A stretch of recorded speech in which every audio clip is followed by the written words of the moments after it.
Hunt and Hill. Hunt Palmer, Jeremy Hill, holding down the middle of the day. Live from the Mercedes-Benz of Baton Rouge studios, it's Hunt and Hill. Now on 104.5 ESPN Baton Rouge.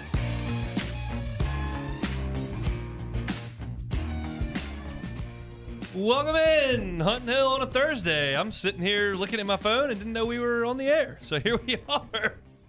I am Hunt on Palmer. He is Hill, Jeremy Hill, Alondra Villarreal, and Taylor Sharp back there on the ones and twos. Mr. Hill, how are you? Didn't know I'd be such a Boomer Sooner guy, but here I am, man. Boomer Sooner. We'll be singing Boomer that fight Sooner. song for a few days here in SEC West Country. If you're not in Oxford or Fayetteville, Arkansas, plenty to get to today. Arch Manning has made his decision. He will be headed to Texas. We'll talk about that shortly. Aaron Murray, former Georgia Bulldog quarterback and SEC Network member, will join us at 12:30 to talk some college football. We'll have the lead toss to kick off hour number 2. NBA draft is tonight. We'll get to that. Nick Suss from the Clarion Ledger covers Ole Miss. He will jump aboard at 1:30 to preview today's game between Arkansas and Ole Miss. Loser heads home for the summer. Winner is headed to the championship series, and that is because of yesterday's results in the College World Series, and that is where we will start. The day started as we were on the air with Texas A&M and Oklahoma silenced those A&M bats for the entirety of the game.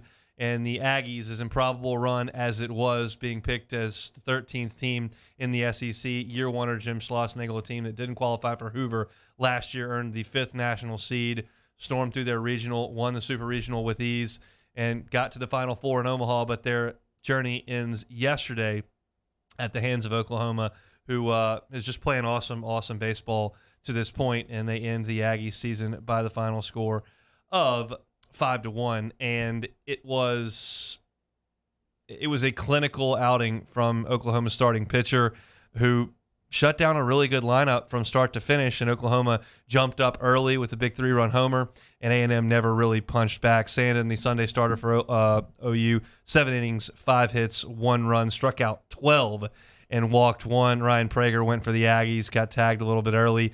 Pellison was good for them over the last 5 2/3, but just not enough in the tank for the Aggies to get over the hump. Yeah, it definitely wasn't. I think for A&M, you really feel like you let one slip away. You got a guy on the bump with a 5.59 ERA. Those are the last guys you want to get stretched out for 7 innings, and to get 12 strikeouts I thought was huge and really demoralizing for that A&M lineup, who really was their calling card to get to this point of the season. Their bats really didn't show up when they needed to. You got a tip your cap to Oklahoma. They got a guy that on the bump that really to me sealed the deal for them. He pitched amazing, got all those strikeouts, missed a lot of bats, and for Oklahoma, they're playing well right now. They're going to be a tough team, a tough out.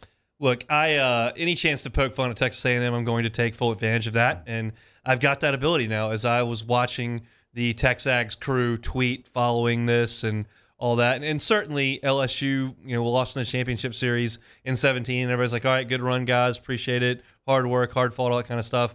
But I saw the word legend thrown around for some of these guys at Texas A&M, and look, they may be legends in College Station for getting to the Final Four and losing 5-1. That's because Texas A&M is the most underachieving athletic program in the history of college sports, and yesterday was another crowning example of that. You could certainly put on your maroon and white and throw your Aggie ring on and sway and saw the varsity's horn loss and come back and say, hey, we made it to the Final Four. Where were you? And that'd be fine. You could do that. But I can still pick your trophy case up personally and move it across the hall and not break anything because there's nothing in it. And that continues to be the case. So I appreciate the Oklahoma Sooners for making that happen. That was phenomenal work by the Sooners, and I'll be purchasing some what do they go by? They call it crimson and cream, I think, is what their colors are. Will not be purchasing any, but I'll be metaphorically draped in that over the next 4 days as Oklahoma is headed to the championship series. Now, they are really set up because they've got Jake Bennett, their All-American, high-round pick, high-velocity left-hander, ready to roll in Game 1, and they've got Cade Horton ready to go in Game 2, who's been a really good starter for them all year long. So their top 2 guys are ready to go. Ole Miss had that opportunity yesterday to win the game against Arkansas, have DeLucia ready to go in Game 1, and then Elliott ready to go in Game 2. That's the perfect setup if you can sweep through your bracket. They couldn't get it done yesterday. It was a really quality baseball game, finally. The first one we've seen in Omaha really the entire time, where it felt like the game hung in the balance late in the ball game, and it did, because Ole Miss had the bases loaded and 2 outs in the 9th inning and an All-American at the plate in Jacob Gonzalez, but Arkansas was able to get the fly out to left field.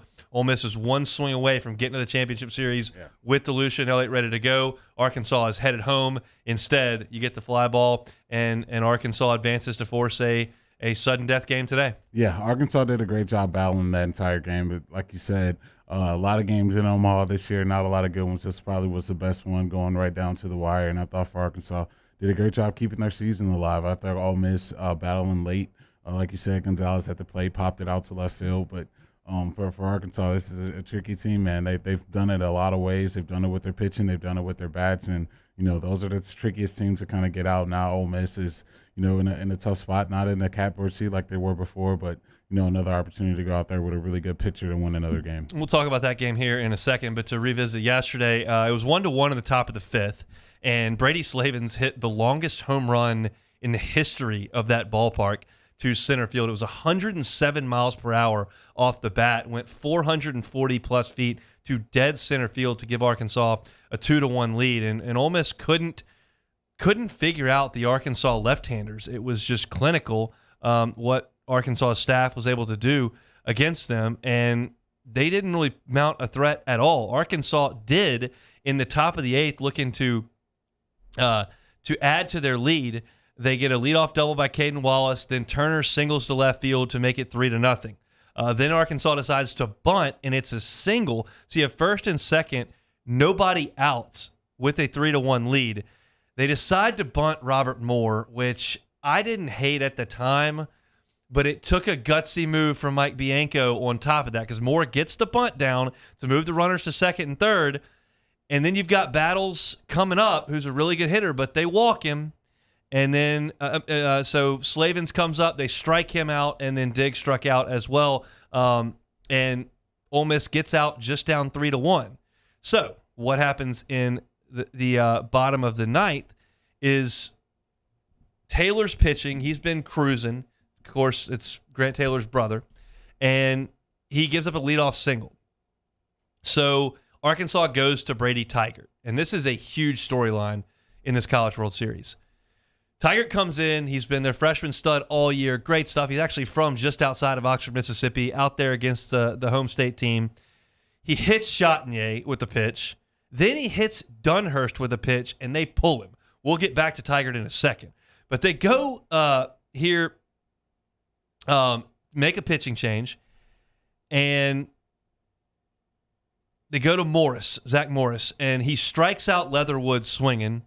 Then McCants flies out, but Bench keeps the game alive with a single. Great play by Battles at shortstop to keep that ball in the infield. And then Gonzalez flies out to right. So Arkansas gets it done. Great job by Zach Morris to wiggle off the hook. But Tigert, to me, is the much more interesting story in this entire deal, because he has hit the wall, and they can't – I don't know if they're going to be able to get him back, because you look at his last 4 outings. He came in against Florida in the SEC tournament. They tagged him for a couple runs in a third of an inning. He pitched against Oklahoma State twice in the regional, once 1 2/3 innings, gave up 2 runs. Then he pitched against Oklahoma State again, didn't get out of an inning, gave up 4 runs. He was pretty good against North Carolina in the Super in one inning outing, but then they go to him last night in the College World Series, and he hits 2 guys. That's supposed to be your closer, and he's been terrible for 3 weeks now. That's a problem. Yeah, no, that's the last spot you want to have it, especially at this point in the season. It's going to get down to crunch time. You're going to need one of those big high-end guys to come in some high-leverage situations. And for Arkansas, it's Tiger, and to see him go out there and hit some guys in that situation, you're on the verge of losing that one. So I don't really know who they're going to turn to after that. That's a big spot for them. And if you really can't have that whole field, you're going to be at the back end of some of these games with really not a guy that you can go to get some really big outs in the game. So the good news, if you're an LSU fan who doesn't want Ole Miss or Arkansas to win, is that they both have to throw their ace tonight, and those guys will not be available for much of the championship series, if any, quite frankly. Dylan DeLucia will go for Ole Miss. He's been awesome his last 4 times out, 19 1/3, 19 hits, 7 earned runs, but 34 strikeouts and 6 walks. Against Auburn in the opener, he was just fantastic. The slider is the key pitch for him. We'll see how he feels on a little bit short rest. Connor Nolan is going to go for Arkansas. We know about Nolan. He's on one extra day rest. He's going to be a guy that is 90-92 with the fastball, and the slider is the wipeout pitch that is the issue for teams. So those two guys are going to go. They're going to go with their right-handed aces. Brandon Johnson, Ole Miss's closer, has only thrown one inning in Omaha. It was mop-up time against Arkansas just to get him out there. He gave up a couple runs, but it wasn't exactly a high-pressure situation. Ole Miss's bullpen is in much better shape than Arkansas's. Hogs need Nolan to give them 6 innings today for sure. Ole Miss can try to do some different things with the bullpen. These teams have played 5 times now this year. 4 of them have been exceptionally close. A 4-2 opener in their series, 6-3, but it was closer than that. 6-4 was the series finale. They played a 13-5 game, obviously, in Omaha, and then yesterday was 3-2. So I expect another really, really good game in this one. Yeah, it's definitely, when you look at who's going to be on the mound for both of these teams, you really definitely expect it to be a close one. You don't think it's going to be balls getting hit all over the ballpark. And I'm really excited to see this matchup. Unfortunately, it's 2 teams in the SEC, so you can't avoid that. But as far as, College World Series baseball, I think this is going to be some high-level baseball right here. I want to make a big deal about Ole Miss being one swing away and how much of a mental toll that can take on you, about them playing an elimination game for the first time in the postseason. And sure, they may lose. I just don't think that's it. I mean, you've been a college athlete, not necessarily one that comes back and plays the next day, but, do you think Ole Miss has any trouble responding to being that close yesterday and then having it slip away and you got to play it again? No, not at all. I think the team, especially we've seen the latter half of this season, the way they've been playing and battling back, and I know a lot of things have gone their way, but the way this team has been playing, I don't think they're going to back down. It's just the fact that they're in the game late shows, that they're not willing to back down. So I think it won't be too much for them to get up and play for a College World Series. I'll ask you again at the end of the show, but who do you like in this one? Ole Miss, Arkansas, 3 o'clock today from Omaha. I'm gonna go with Ole Miss. I like Delusion on the mound. I like their bats. I think if they can get after Nolan early, it's gonna bode well for them. I got Ole Miss. I have not seen the line on it. FanDuel's got it up. Ole Miss, a 1.5 favorite. But you're going to have to lay money on the money line on either one of them. So over-under is 9 in this game. I'd probably take the over. I think it gets away from somebody's bullpen. I think somebody gets to one of these starters, and the bullpen that comes in doesn't have enough to hold the rope, and somehow this thing gets to be a little bit high scoring is what I think. It's just kind of my thought. But, hey, these guys could come out and shove like the aces they've been for the last month and a half, and then that would lead to some real drama late in the ball game. Ole Miss and Arkansas from I can never think of it off the top of my head. I just want to go straight to TD Ameritrade from Charles Schwab Field in Omaha. It just doesn't roll off the tongue still. I know it's year 1, but maybe I'll get there in time. Maybe LSU will show up next year and I'll be able to have it roll off the tongue. Then Aaron Murray is going to be with us in 15 minutes. Don't go anywhere. It's Hunt and Hill. Hunt Palmer and Jeremy Hill. It's Hunt and Hill. Reliable Roofing and Construction, hometown business right here in Baton Rouge, Jeremy. Yeah, so happy to tell you guys about Reliable Roofing, a family-run, owned, and operated residential roofing company. They've been in business since 2008 with over 30 years of roofing experience. They're the best in this marketplace to help out senior citizens and teachers. 10% off your roofing needs with Reliable Roofing and Construction. When you get someone to come out and handle your roof, you deserve them to be on time. You deserve the owner to show up and give his stamp of approval. You deserve the highest quality in shingles. You deserve a 5-year labor warranty when that job is complete, and you deserve your home to be looking gorgeous and cleaned up when they leave. All that is guaranteed when you deal with Reliable Roofing and Construction. Don't believe me? Just go to the website, ReliableRoofingBR.com. Our listeners fire off their opinions on the JimsFirearms.net hotline at 499-1045. Keep listening for your next chance to shoot us your thoughts with the JimsFirearms.net hotline on 1045 ESPN Baton Rouge. Bayou Chrysler Dodge Jeep Ram has new 2021 Jeep Wranglers and Jeep Gladiators on our lot now with $5,000 off MSRP. And all new Bayou vehicles come with a 1 million mile powertrain warranty. If you need sales or service, the crew at Bayou is going to do right by you. The sun is out. The music is in your control. Your crush is here. The vibe is good. Vizzy Hard Seltzer is a vibe. My own people call me an Uncle Tom. I play music. Been wined and dined by royalty. Trying to bring people together. All people. But regardless of all that kind of stuff, I'm still Louis Armstrong. Here's the man you're waiting for, the king of jazz, Louis Satchmo Armstrong.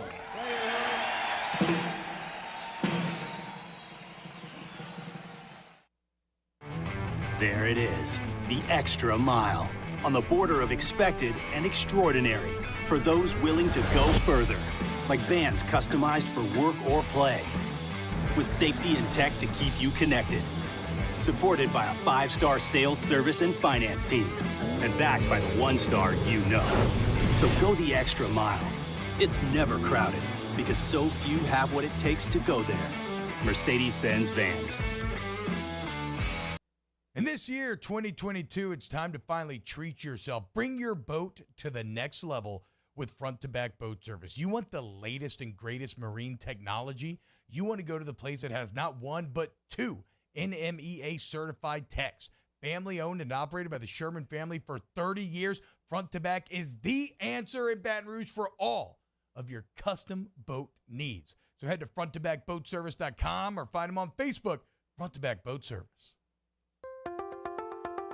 If you're in an accident, a car accident, a slip and fall where you're injured, you need to call an attorney. The defendant insurance company, it's their goal to close the case as quickly as possible and pay out the least amount of money as possible.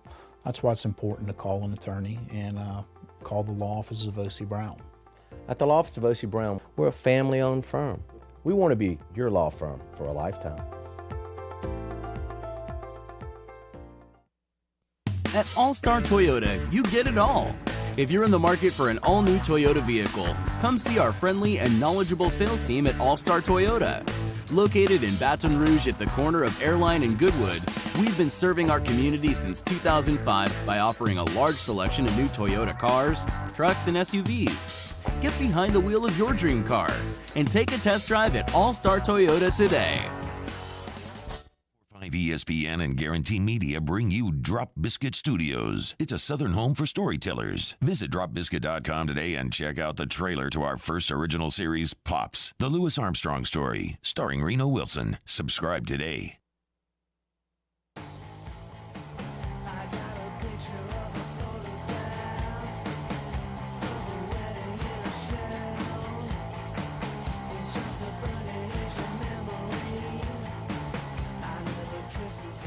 This is Hunt and Hill on 104.5 ESPN Baton Rouge.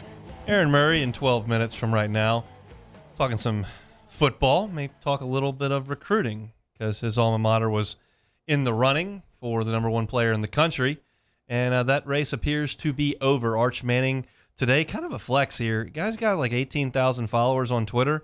He had never tweeted before and didn't follow anyone and posted his first tweet ever, said he was committed to the University of Texas. So Steve Sarkisian lands the biggest fish in the recruiting pond, Arch Manning, of course, from Newman. I contend that if his name was Arch Stevenson, it wouldn't be as big a deal, but that's fine. That's part of the deal. When you carry that name with you and there's been that much good that has come out of one family, it's natural to gravitate towards that and to make it a huge deal. So I'll ask you, how big a deal is this for Texas and for college football as a whole? Well, I mean, it's so hard to tell nowadays, man, with the recruiting, transfer portal and all that stuff. I think for right now, it's going to be the talk of the town. It's going to move circles, but I think like we've seen, if Quinn Ewers is playing at a high level and he's got that sold down, does he get to wait 2 years to play? Is he going to hold it out? Who knows? Like this thing is like, to me, I can't get too wrapped up about a lot of this stuff until kind of it all plays out. But I think for Texas and Sarkisian, this is a huge get. You want to keep this kid as happy as possible. Now you got a great quarterback problem to have with 2 of the better quarterbacks you can have in college football. So let's hope it plays out for Texas in a good note. I think it's good when Texas is horns up for college football, but it just hasn't been that way for a very, very long time. So Quinn has played a year of college. And then he will play this year at Texas, which is Arch's junior year, his senior year. And then Arch will enroll, and Quinn will have 1 year left. So there's not too much of an overlap unless you expect Arch to come in and take the first snap of the season and take it from there. That's not necessarily the way most things work. So that timetable works pretty well unless Ewers decides to stay for another year and he doesn't pan out as an NFL-type guy. But either way, I didn't realize well, maybe I did, maybe I didn't, but I went back and ran the numbers on this, just how mediocre Texas has been over the last decade. Mm-hmm. I went back and did the numbers just out of it was the first team I looked up. It was kind of flukish, but since 2012, Texas is 70-55 in the Big 12. Like, not in conference play. They're playing in the Big 12. Their overall record is 70-55. Mississippi State is 74-54. Like, better. Mississippi State in the SEC West has had a better overall record than Texas over a 10-year stretch. You look at Texas's year over year, going back to 2012, 9-4, 8-5, 6-7, 5-7, 5-7, 7-6. I mean, listen to it. 6-7, 5-7, 5-7, 7-6. Then they win 10, the Sugar Bowl year with Ellinger and Tom Herman. Then 9-5, 7-3, 5-7. I mean, this is coming off a stretch where they won double-digit games 1, 2, 3, 4, 5, 6, 7, 8, 9 years in a row. They won double-digit games and have done it once since 2010. That was 12 years ago. They are as mediocre can get. So any scrap they can cling to, they need to at this point. And, at this point, I think this is the best case scenario for LSU. If Arch is a great player, you may only see him once. You may not see him at all, depending on when Texas shows up and what the schedule looks like. If he went to Tuscaloosa, you'd probably see him twice. Yeah, no, I think for Texas, I mean, this is exactly what they got to have. I mean, it's not like they're hanging any real banners. I guess they can hang this banner up. They got Arch. I know this is just a huge sweepstakes, especially as far as recruiting goes, especially with the name. But like you said with Texas, man, it's just been a very long time since they've been competitive. It's a conversation that I think, a lot of these programs have to have. Like, you think certain programs are blue bloods. I think Texas, I know they got a lot of money and a lot of cheese backing them, but I don't know, man. Blue bloods, you got to have a little more winning ways to me, and I think Texas has really lost their way with that. But hopefully getting Arch, maybe the Quinn Ewers experiment, maybe that can change things around, but it just doesn't look that way, especially with them joining the SEC. I don't think I realized either. Charlie Strong took the Texas job and never had a winning record. Not once. Now, he only coached 3 years, but he went 6-7, 5-7, 5-7 at Texas. Look, I don't know a single play, not a terminology, don't have a phone number for any coaches. Like, I wouldn't have done much worse than that. If you just give me the budget to hire assistants, how much worse could I do? I'm still not going to lose to Rice. Yeah, I got coordinators and recruiting coordinators. Yeah, no, I think that's the thing that blows my mind with Texas, especially when I was a recruit. When you got a letter from Texas, that was a huge deal. They just didn't send offers to anybody. If you were getting recruited by Texas, you had to be, especially if you're not from that state or Oklahoma, you have to be one of the upper echelon guys in the country. And so to see them go from that high level to what it is now, and I guess they're trying to get that buzz back, but you got to do it with wins on the field. If that doesn't, happen and translate to wins, you're going to see that transfer portal buzzing again, and Texas is going to be Texas again. So we'll see how this plays out for them. Just look into your crystal ball, have some fun. What does the next 10 years hold for Texas in the SEC? Just have some fun. I'm going to say 10 years is a lot of time. I'll be nice. I'll give them one college football playoff appearance in the next 10 years. Well, that'd be a lot better than, what they've done over the last 10 years. They got one Sugar Bowl to show for it. It's just all about the coach. And I don't know if Sark's the guy or not.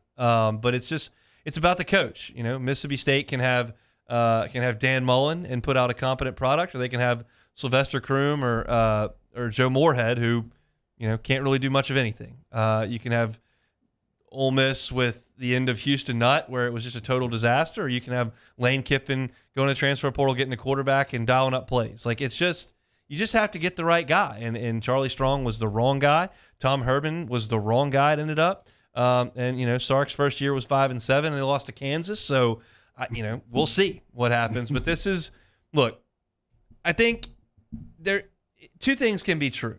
One, this is a big deal for Texas. And two, it's a bigger deal because of the last name on the kid's shirt. And I think this was probably a strategic move here by the Manning family. The Manning Passing Academy is coming up, over the next few days, and it kind of quells the mass hysteria that would be around it. If it's where's Arch going to go, what's he going to do, where are you visiting, and that's just I'm going to Texas. I can't wait. Me and Coach Sark get along great, and I'm excited to be part of the next era of Texas football. Hook 'em, and you just get on with it and have your camp instead of having a massive, conglomerate of media showing up in Thibodaux and kind of wrecking the show. But look, LSU was never in this. This was never going to be an LSU deal. The Tigers have Walker Howard, who's a year older, on campus and ready to roll. Holstein and Arch were never going to be guys that went to LSU. And quite frankly, if he's going to be really good, I'm glad he's not going to Alabama. That's all I can tell you. Yeah, I mean, for the state of Louisiana, I think it couldn't have played out any better way, especially with Texas really not getting the SEC till little later down the line. Anywhere but Alabama, anywhere but A&M. I think looking at their recruiting class too, no way I could have stomached him going to A&M. So I'll take Texas, and we can horn down and we can keep it rolling that way. So the question is, now this is a lot, but coaches get fired like it's a bodily function in college football these days. Seinfeld reference there. Does Arch Manning's commitment earn Sark more runway?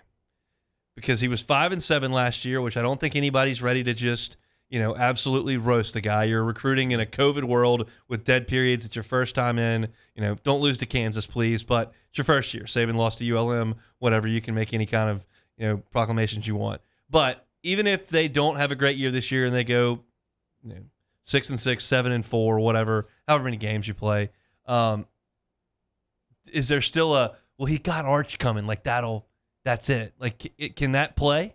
I don't know. Honestly, I don't think so. I think if he goes out there and, they go 5-7 again or something like that, I think people are going to say, let's get a guy that can really coach Arch. I think, he has more than enough time. I think that 1-year window, and then now they're recruiting and what they're doing in the transfer portal and recruiting, I think people are going to want to see some fruits of bear with some labor that he's putting in. So, I don't know. I don't think look, just I had getting Tua. Arch Look what I did. I lit it up. I don't know. I think if they go 6-6 or something like that this year, I think they're going to see people pulling those pitchforks out for Coach Sark.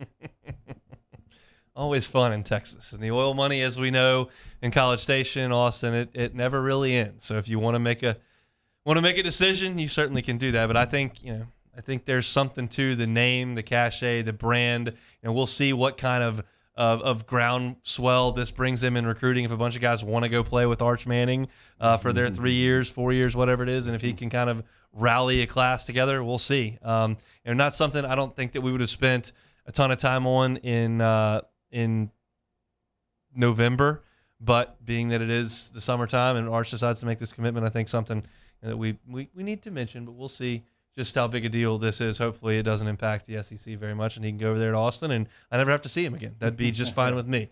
But we shall see. Aaron Murray, former Georgia quarterback and a member of the SEC Network, does some work with Sirius XM as well, will join us next. It's a Thursday edition of Hunt and Hill. Hold down the middle of the day. This is Hunt and Hill. In times of need, get a full list of phone numbers, websites, and other important emergency information on the Demco Stormwatch page at 1045ESPN.com. Bayou Ford has $10,000 off new Ford F-150s. We have new 2021 F-150s on our lot now with $10,000 off MSRP. And all new Bayou Ford vehicles come with a 1 million mile powertrain warranty. If you need sales or service, the crew at Bayou is going to do right by you.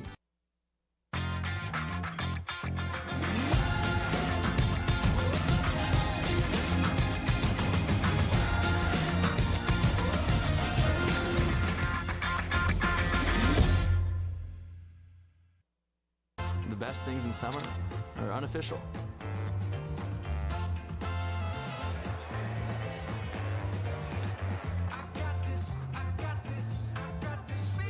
Coors Light, the official beer of everything unofficial. Are you a licensed contractor? There's lots of good contractors in Louisiana doing work the right way, but unfortunately, too many unlicensed contractors are working outside the licensing requirements. Working as a contractor in Louisiana requires a license for the company doing the work. The Louisiana State Licensing Board for Contractors wants to help you get licensed to allow you to conduct work legally. It's not difficult to get the license. We can help you. Go to lacontractor.org for more information. Licensed contractors, it's the law. Gulf Coast Office Products is a nationally recognized Savin office equipment dealer based right here in Louisiana. Over 100 employees strong, Gulf Coast has the boots on the ground to support all vertical markets, from education, engineering, legal, and finance. With the latest in office technology, from desktop to production segment units, Gulf Coast and Savin have the perfect fit for you. Call 225-756-2644. That's 756-2644 for Gulf Coast Office Products. ServiceMaster Elite create clean, disinfected work environments. As a local business, we take pride in serving the New Orleans and Baton Rouge areas. Our cleaning protocols follow CDC and OSHA standards for healthcare settings, offices, senior living, restaurants, and industrial plants. Contact ServiceMaster Elite to get your operation ready for reopening with germ disinfection cleaning. ServiceMaster Elite, the trusted choice in professional cleaning since 1996.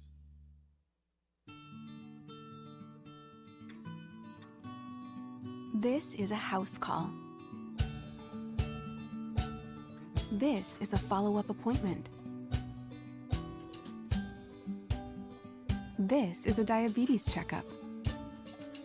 This isn't just more convenient care, it's more advanced care. This is innovating healthcare at Louisiana's #1 hospital, Ochsner. It's no secret, the best oysters in Baton Rouge are at Jolie Pearl Oyster Bar. Enjoy mouth-watering South Louisiana flavor and oysters from all over the country. And don't forget our nightly drink specials.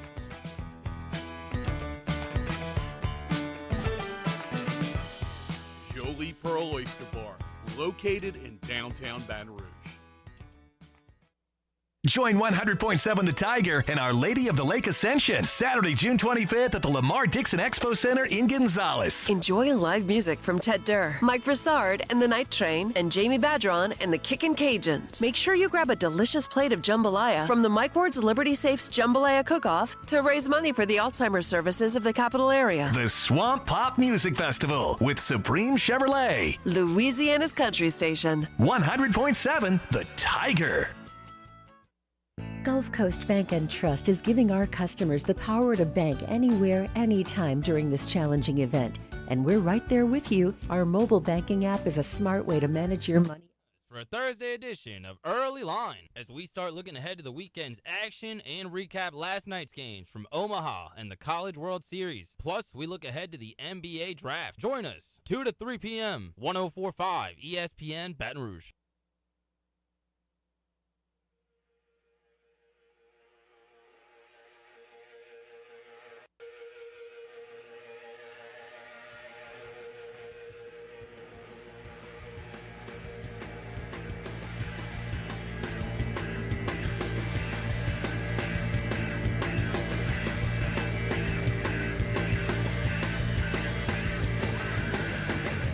Hunt and Hill, 104.5 ESPN Baton Rouge. Out in the open field here on a Thursday edition of Hunt and Hill. Opened up with a little College World Series talk. They will get underway at 3 o'clock this afternoon from Omaha. Last segment we chatted a little bit about Arch Manning, who has made his decision to head to Austin. Georgia was certainly in the mix there. And the person who knows the Georgia football program, playing quarterback for the Georgia program very, very well, Aaron Murray, joins us now on the phone lines. Aaron, thanks for your time. How are you?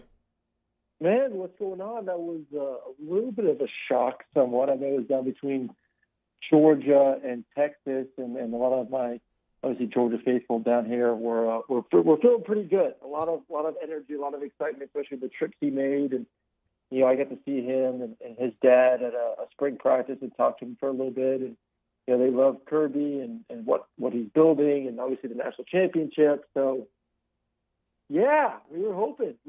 Just didn't get it, man. Just did not get it.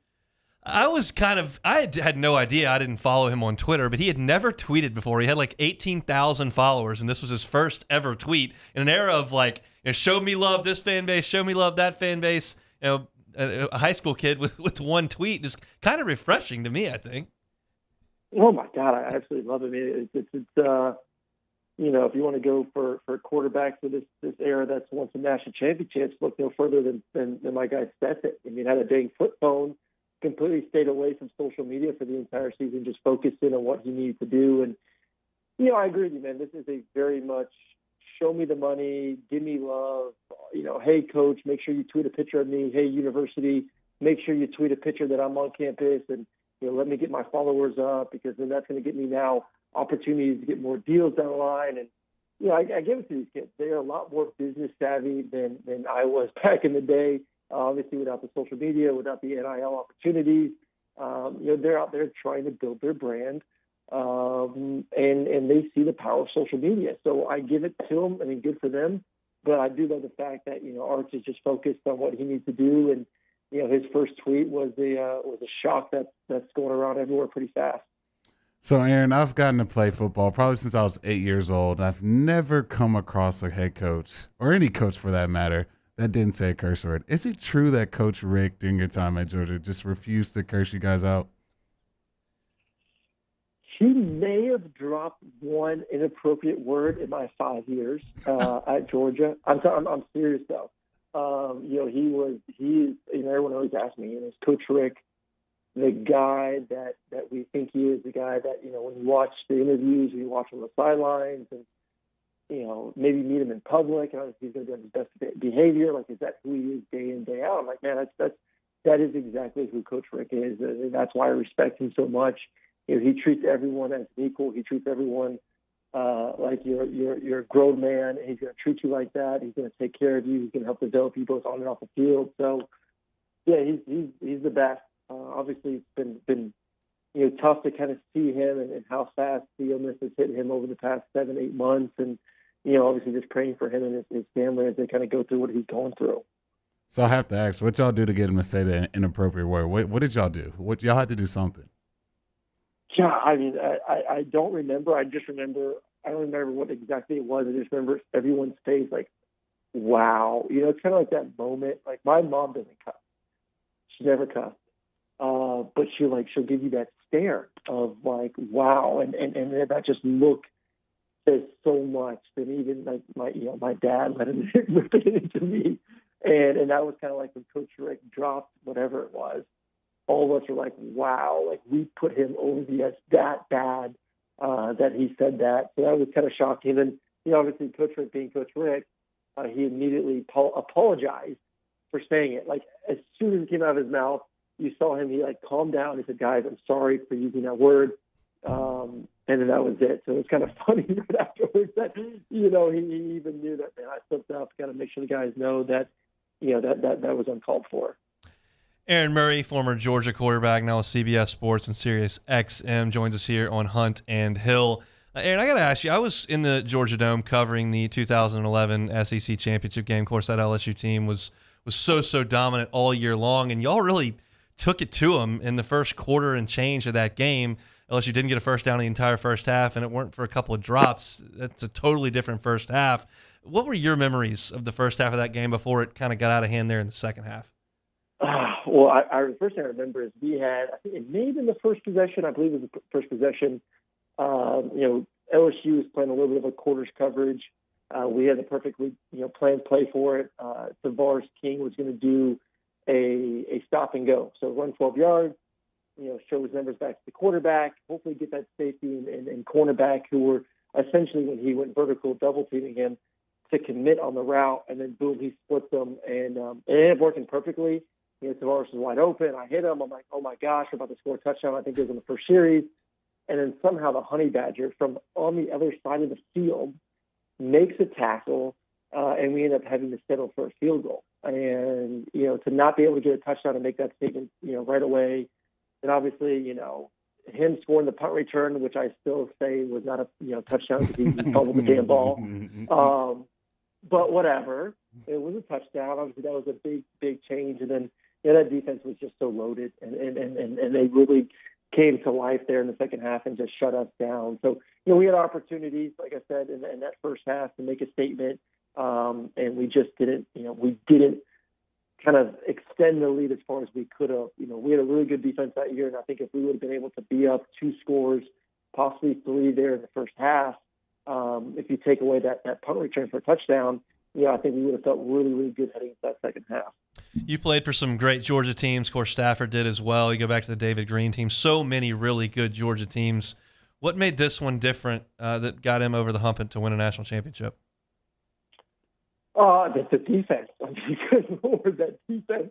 I got some book the other day. The university sent me was, pictures of all the games and scores and highlights and this, that, and the other. And, I'm just scrolling through it. I'm like, oh my gosh, just shutout, 3 points, 7 points, shutout. I'm like, it's easy to win games when all you have to do is score a touchdown or 2 touchdowns and the game's over with. I mean, that defense, besides the, obviously the SEC championship game, was unstoppable. I mean, teams could not score on them. It was just absolutely amazing. And we witnessed that and, how good they were not only during the season, but then the NFL and the NFL draft and how many guys went, in the first round and throughout there.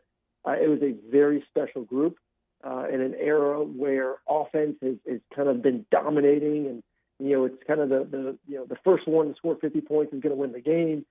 They kind of flipped the script and said, no, defense is still alive.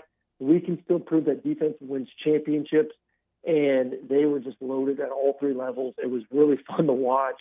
I go watch them in practice during the week, and got a chance to cover them in a game last year versus Auburn, and seeing the way those guys work in practice and then seeing the execution in the game, it was scary. I mean, they had a bunch of grown men out there, and I'm obviously really excited to see what they can do, as they move forward in their career in the NFL, because I think a lot of them can make an impact year one. I know you're doing some work with the Players Lounge and NIL with LSU. Can you kind of tell the people kind of what you've been doing there? Yeah, I mean, we're super excited. We've partnered with, you and Hester and essentially the entire football team at LSU to bring this opportunity for, fans to get to interact with the players. That's our goal. We had a lot of success at Georgia with our players. We've done we have a Discord chat, which is essentially a message board. You can go in there every night. It's super lively. We got about 8 to 9 universities in there, 100+ kids chatting with fans, getting to know them.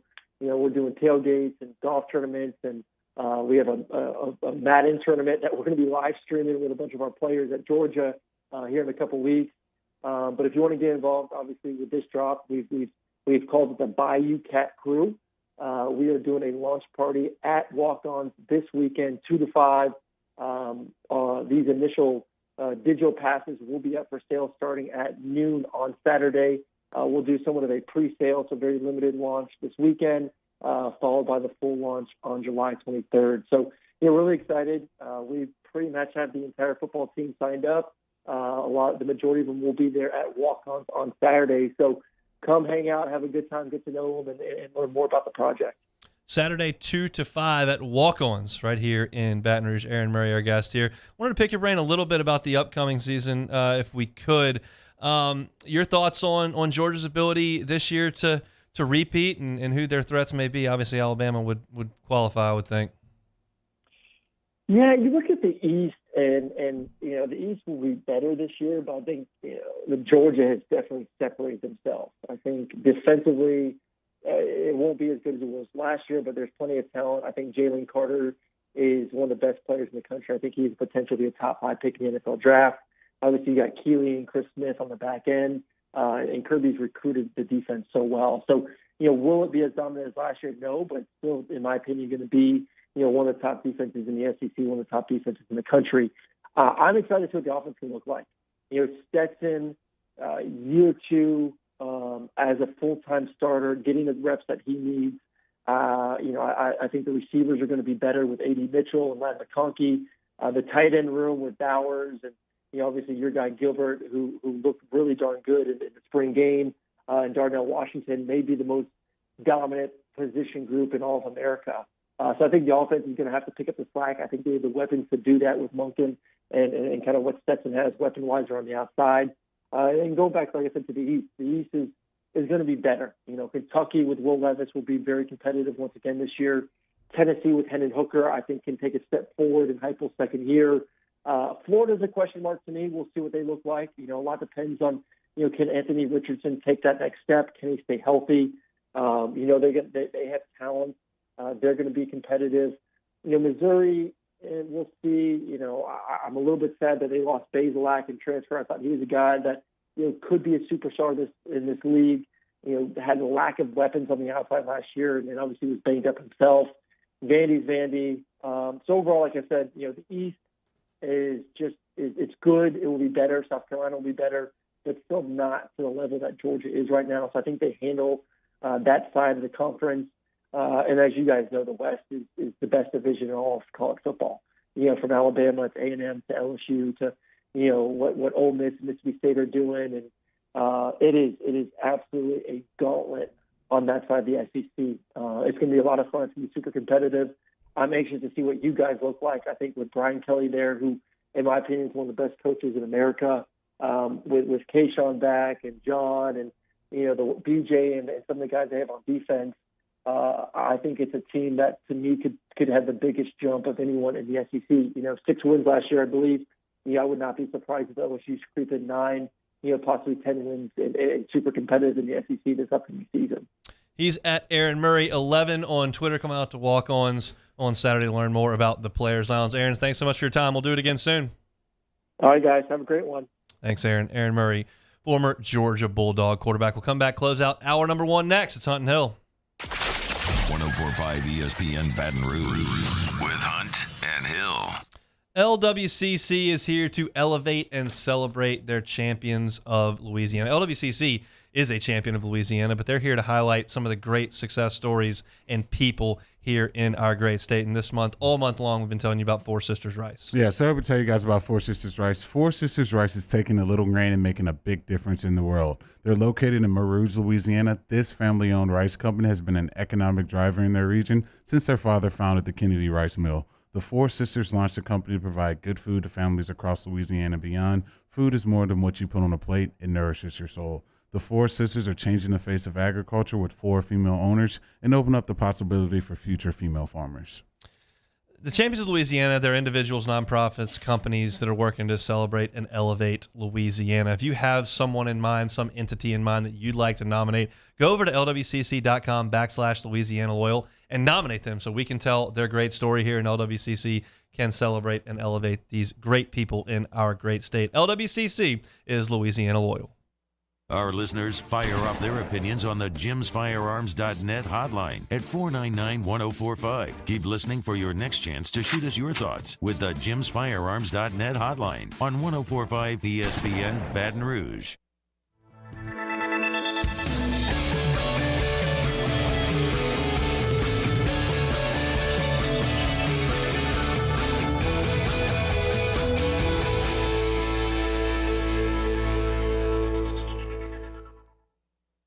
Crime has serious consequences, but anyone can make a mistake.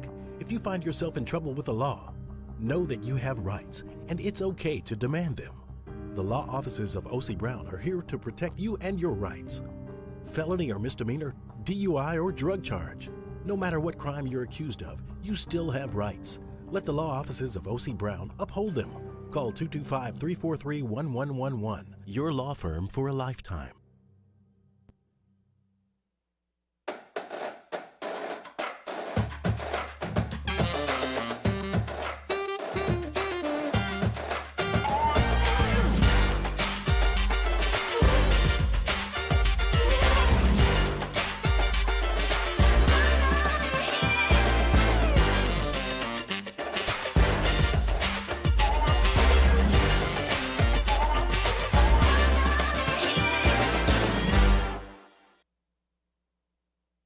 Bayou Chrysler Dodge Jeep Ram has new 2021 Jeep Wranglers and Jeep Gladiators on our lot now with $5,000 off MSRP. And all new Bayou vehicles come with a 1 million mile powertrain warranty. If you need sales or service, the crew at Bayou is going to do right by you.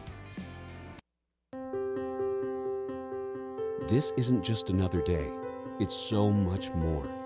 Kelly's life was put on hold when her Auctioner primary care doctor discovered a rare blood disorder. Her doctor connected her to an Auctioner care team of cancer, heart, and kidney specialists. With multiple primary care locations around Baton Rouge, same-day appointments, and online scheduling, we're relentless about keeping you healthy. Auctioner Baton Rouge, innovating healthcare for Kelly. My own people call me an Uncle Tom. I play music. Been wined and dined by royalty. Trying to bring people together. All people. But regardless of all that kind of stuff, I'm still Louis Armstrong. Here's the man you're waiting for, the king of jazz, Louis Satchmo Armstrong.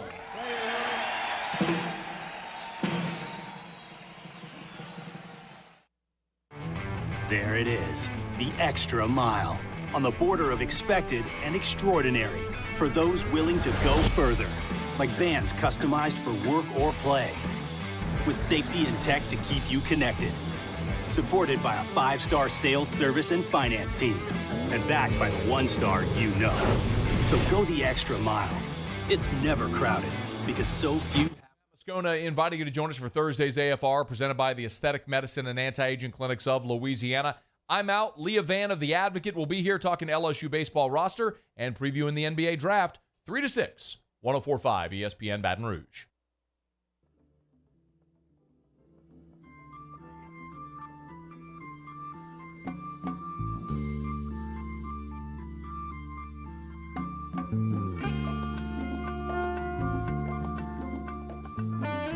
This is Hunt and Hill on 104.5 ESPN Baton Rouge. Thanks to Aaron Murray there for jumping aboard. That was a good discussion about some football, some old football, and some future football as well. I wanted to finish this segment real quick, highlighting Shohei Ohtani because that never happens. And what he's doing is, it hasn't been done in a century. I mean, this has not been done since Babe Ruth. And statistically, it's just outrageous. In the last 2 days, on the 21st, which was Tuesday, he went 3 for 4, hit 2 3-run bombs, and drove in 8 runs. Here's a list of guys who have never driven in 8 runs in a game in their career. Babe Ruth, Hank Aaron, Barry Bonds, Albert Pujols. Never drove in 8. Ohtani did 2 days ago.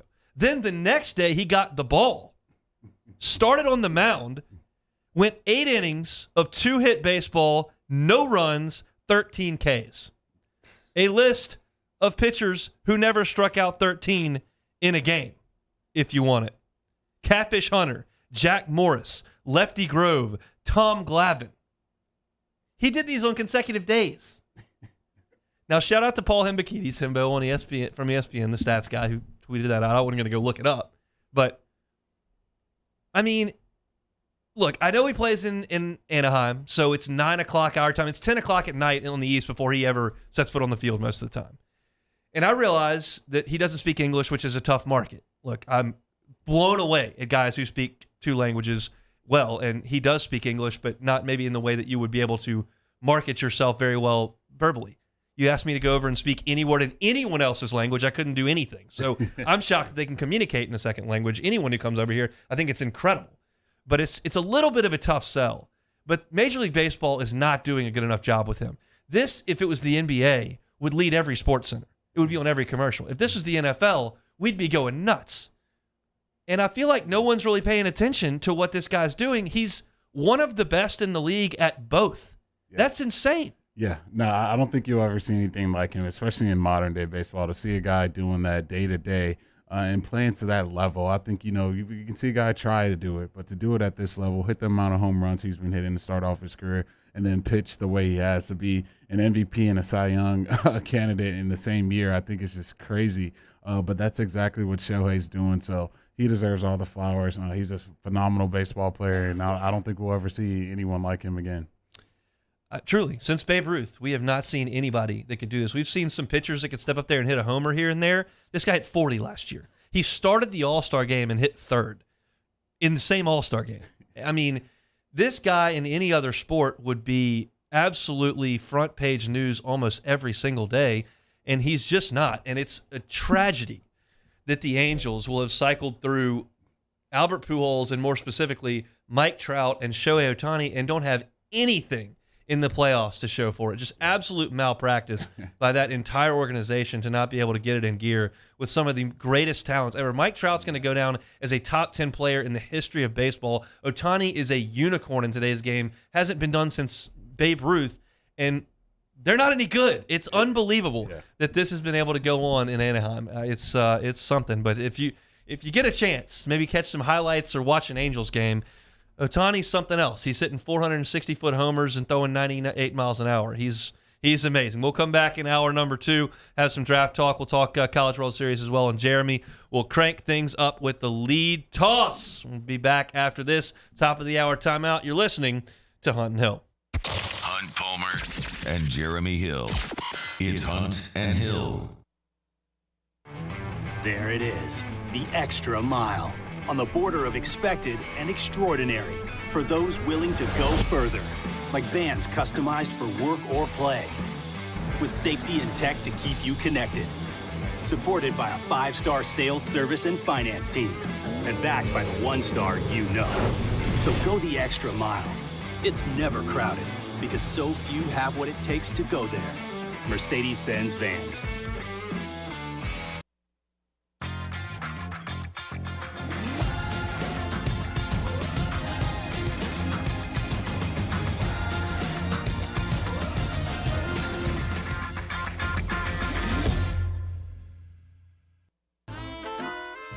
My own people call me an Uncle Tom. I play music. Been wined and dined by royalty. Trying to bring people together. All people. But regardless of all that kind of stuff, I'm still Louis Armstrong. Here's the man you're waiting for, the king of jazz, Louis Armstrong.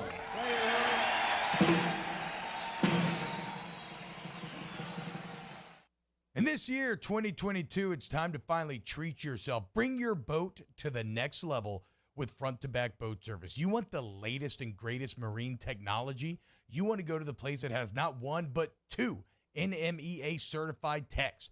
Family-owned and operated by the Sherman family for 30 years, front-to-back is the answer in Baton Rouge for all of your custom boat needs. So head to fronttobackboatservice.com or find them on Facebook, Front-to-Back Boat Service. If you're in an accident, a car accident, a slip and fall where you're injured, you need to call an attorney. The defendant insurance company, it's their goal to close the case as quickly as possible and pay out the least amount of money as possible. That's why it's important to call an attorney and call the law offices of O.C. Brown. At the law office of O.C. Brown, we're a family-owned firm. We want to be your law firm for a lifetime. At All-Star Toyota, you get it all. If you're in the market for an all-new Toyota vehicle, come see our friendly and knowledgeable sales team at All-Star Toyota. Located in Baton Rouge at the corner of Airline and Goodwood, we've been serving our community since 2005 by offering a large selection of new Toyota cars, trucks, and SUVs. Get behind the wheel of your dream car and take a test drive at All-Star Toyota today. I've been doing business with Luba for 25 years. They're dependable, trustworthy. It's just the attention to detail with our clients. Our folks have years and years of experience. They're highly trained professionals, but many companies have that asset. What I'd like to think makes Luba a bit different is that we use those talents in a way that truly is dedicated to serving the needs of the folks who depend on us. Are you a licensed contractor? There's lots of good contractors in Louisiana doing work the right way, but unfortunately, too many unlicensed contractors are working outside the licensing requirements. Working as a contractor in Louisiana requires a license for the company doing the work. The Louisiana State Licensing Board for Contractors wants to help you get licensed to allow you to conduct work legally. It's not difficult to get the license. We can help you. Go to lacontractor.org for more information. Licensed contractors, it's the law. There's nothing better than tailgating, but it can be a lot of work. So why do it yourself when you don't have to? Let Revelry Sports and Entertainment set up your luxury tailgate on campus. Order what you want and just show up to party. Book your tailgate today at revelryteam.com. Revelry Sports, the official tailgate partner of LSU Athletics.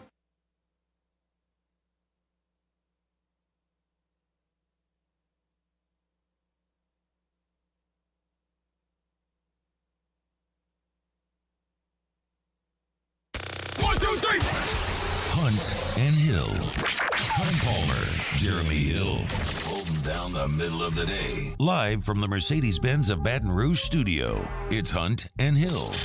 Now on 104.5 ESPN Baton Rouge. 2 hours from first pitch up in Omaha, Nebraska, Ole Miss, and Arkansas for a berth in the championship series. Also just counting down the hours until the NBA draft fires up. Jabari Smith, Chet Holmgren, Paolo Banchero, Jaden Ivey, Tari Eason, Darius Days. Lots to talk about here in hour number 2. But as you know, to kick off hour number 2, we will give the lead toss to Jeremy Hill. The lead toss. Hill trying to go to the outside, turns it upfield, and he breaks it into the clear. He's down to the 10. He's still going. Touchdown, Jeremy Hill. The lead toss to Jeremy Hill. Hill to the 20. Hill to the 10. The MVP is in the end zone for LSU. Touchdown, Tigers. Here's the lead toss to Jeremy Hill.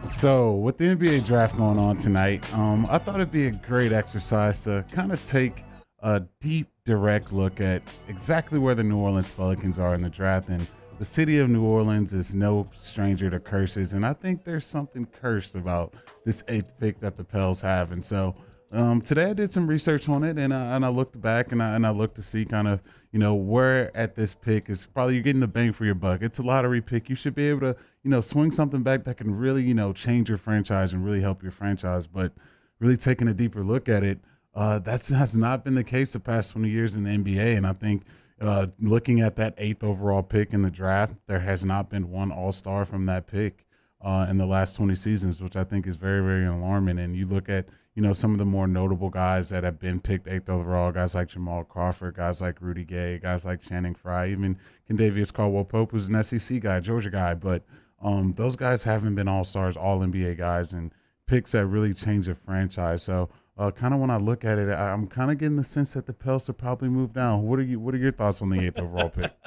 Well, I think, look, there's always a good player available somewhere. It's just a matter of if you can draft Jokic or Draymond in the second round, or if you can screw up the 5th pick in the draft and take somebody who's out of the league in 5 years. Every draft is a little bit different, but I think what has become more evident to me over the last few years is that once you get past the top couple of picks, like, it really is a crapshoot. Yeah, Chris Paul's sometimes there, and sometimes an absolute guy that's washed out of the league is there. I think it's interesting just statistically that the 8th pick has had such a poor representation in the league. And all those guys are good players. I mean, Jamal Crawford's a microwave man. Rudy Gay was a really nice player before he was battling injuries. Channing Frye carved out a really nice career. KCP's been a solid player.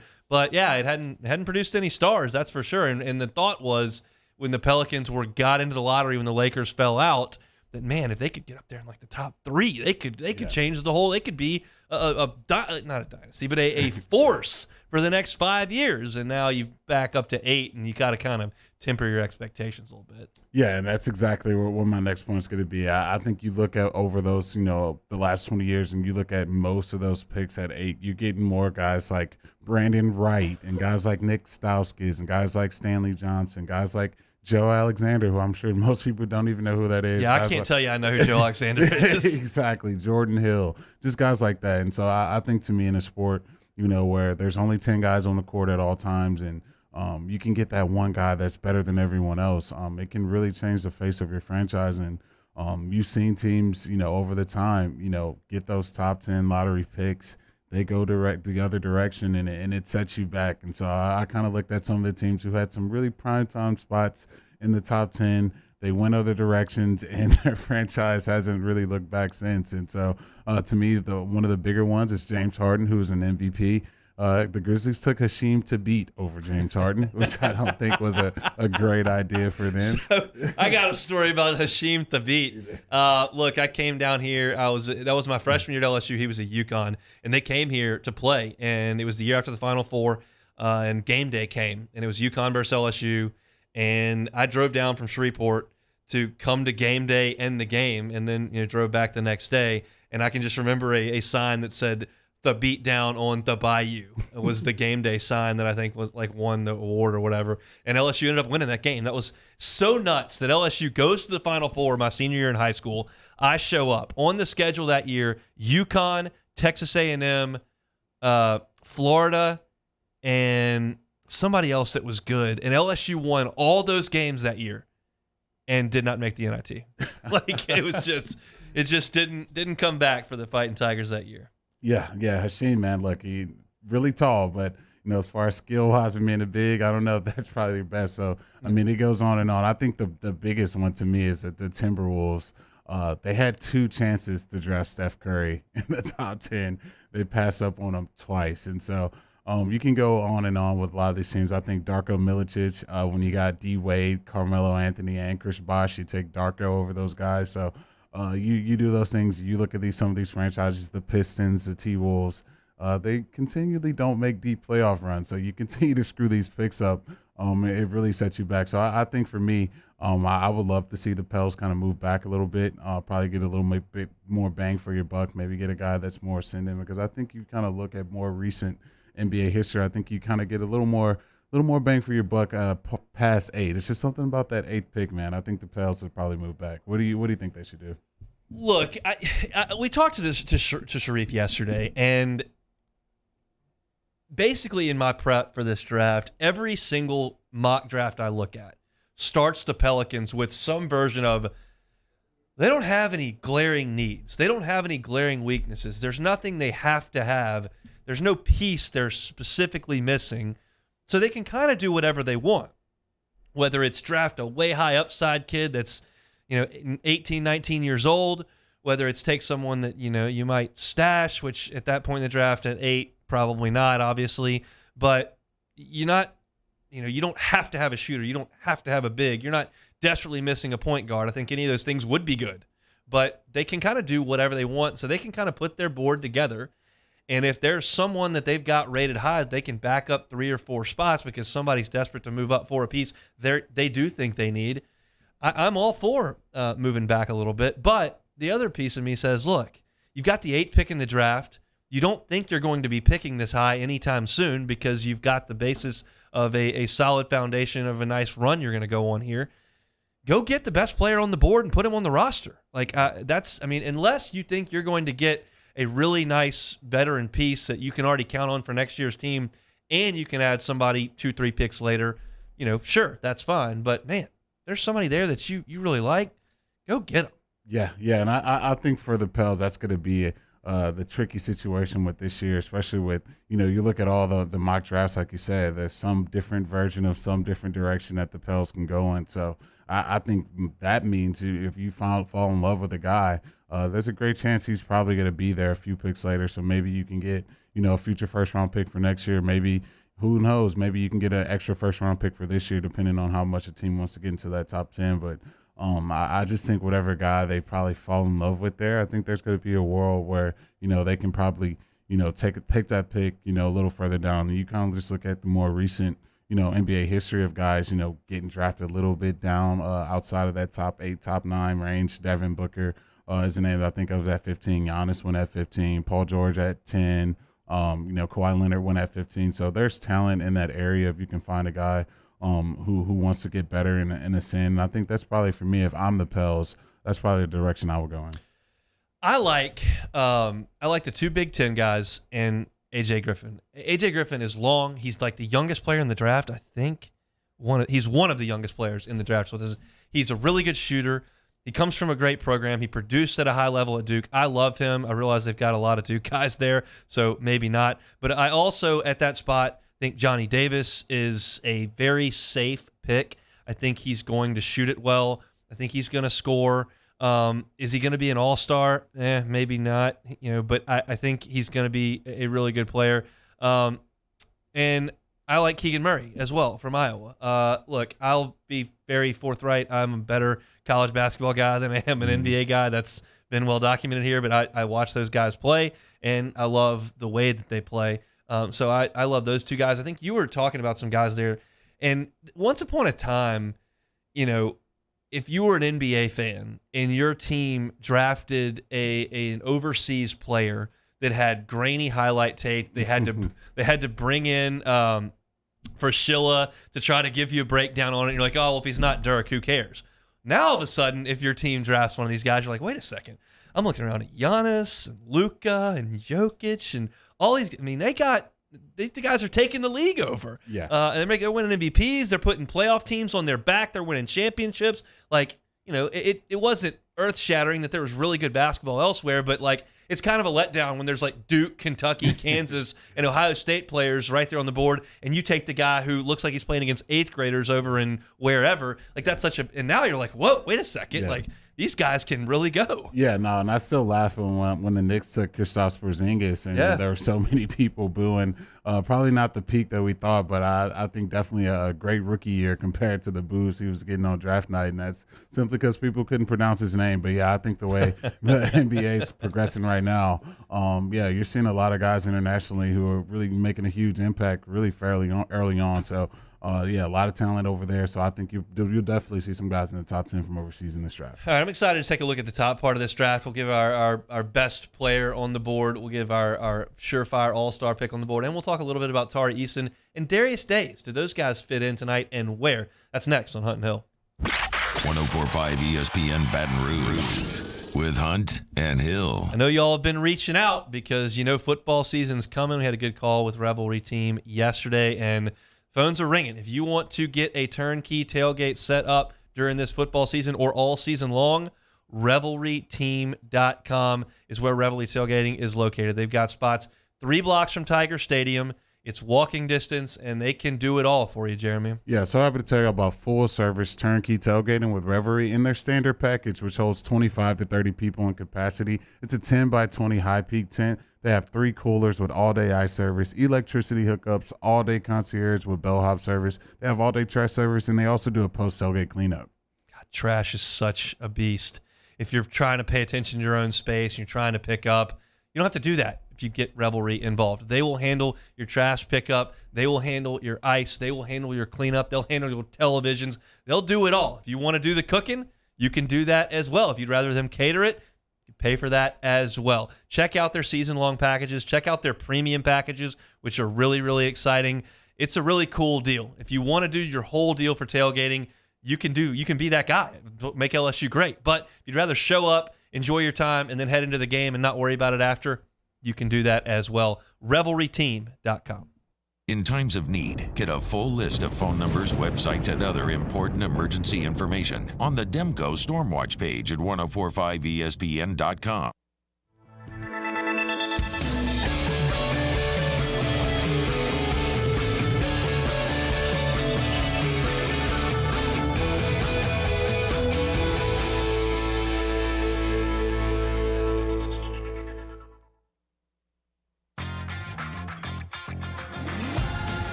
If home is where the heart is, a roof is a shield. That's why for over 25 years, South Louisiana always turns to Garcia Roofing and Sheet Metal. For more information, visit garciadidmyroof.com. ServiceMaster Elite create clean, disinfected work environments. As a local business, we take pride in serving the New Orleans and Baton Rouge areas. Our cleaning protocols follow CDC and OSHA standards for healthcare settings, offices, senior living, restaurants, and industrial plants. Contact ServiceMaster Elite to get your operation ready for reopening with germ disinfection cleaning. ServiceMaster Elite, the trusted choice in professional cleaning since 1996.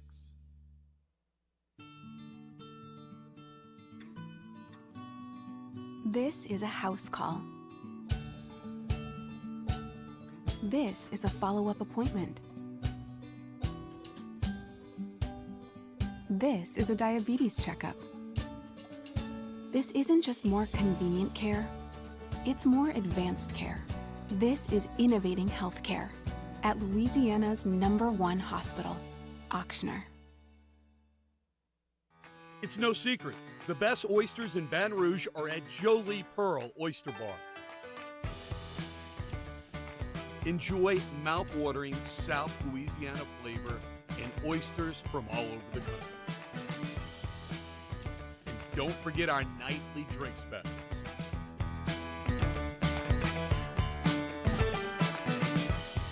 Jolie Pearl Oyster Bar, located in downtown Baton Rouge. Join 100.7 The Tiger and Our Lady of the Lake Ascension, Saturday, June 25th at the Lamar Dixon Expo Center in Gonzales. Enjoy live music from Ted Durr, Mike Broussard and the Night Train, and Jamie Badron and the Kickin' Cajuns. Make sure you grab a delicious plate of jambalaya from the Mike Ward's Liberty Safes Jambalaya Cook-Off to raise money for the Alzheimer's services of the capital area. The Swamp Pop Music Festival with Supreme Chevrolet. Louisiana's country station. 100.7 The Tiger. Le posso offrire un caffè? Le posso offrire un caffè? Andiamo insieme da me, non c'è. Poor boy raised amid turn-of-the-century New Orleans, Louis Armstrong became one of the most recognizable people on earth. Visit dropbiscuit.com today and check out the trailer to our first original series, Pops, The Louis Armstrong Story, starring Reno Wilson. Subscribe today.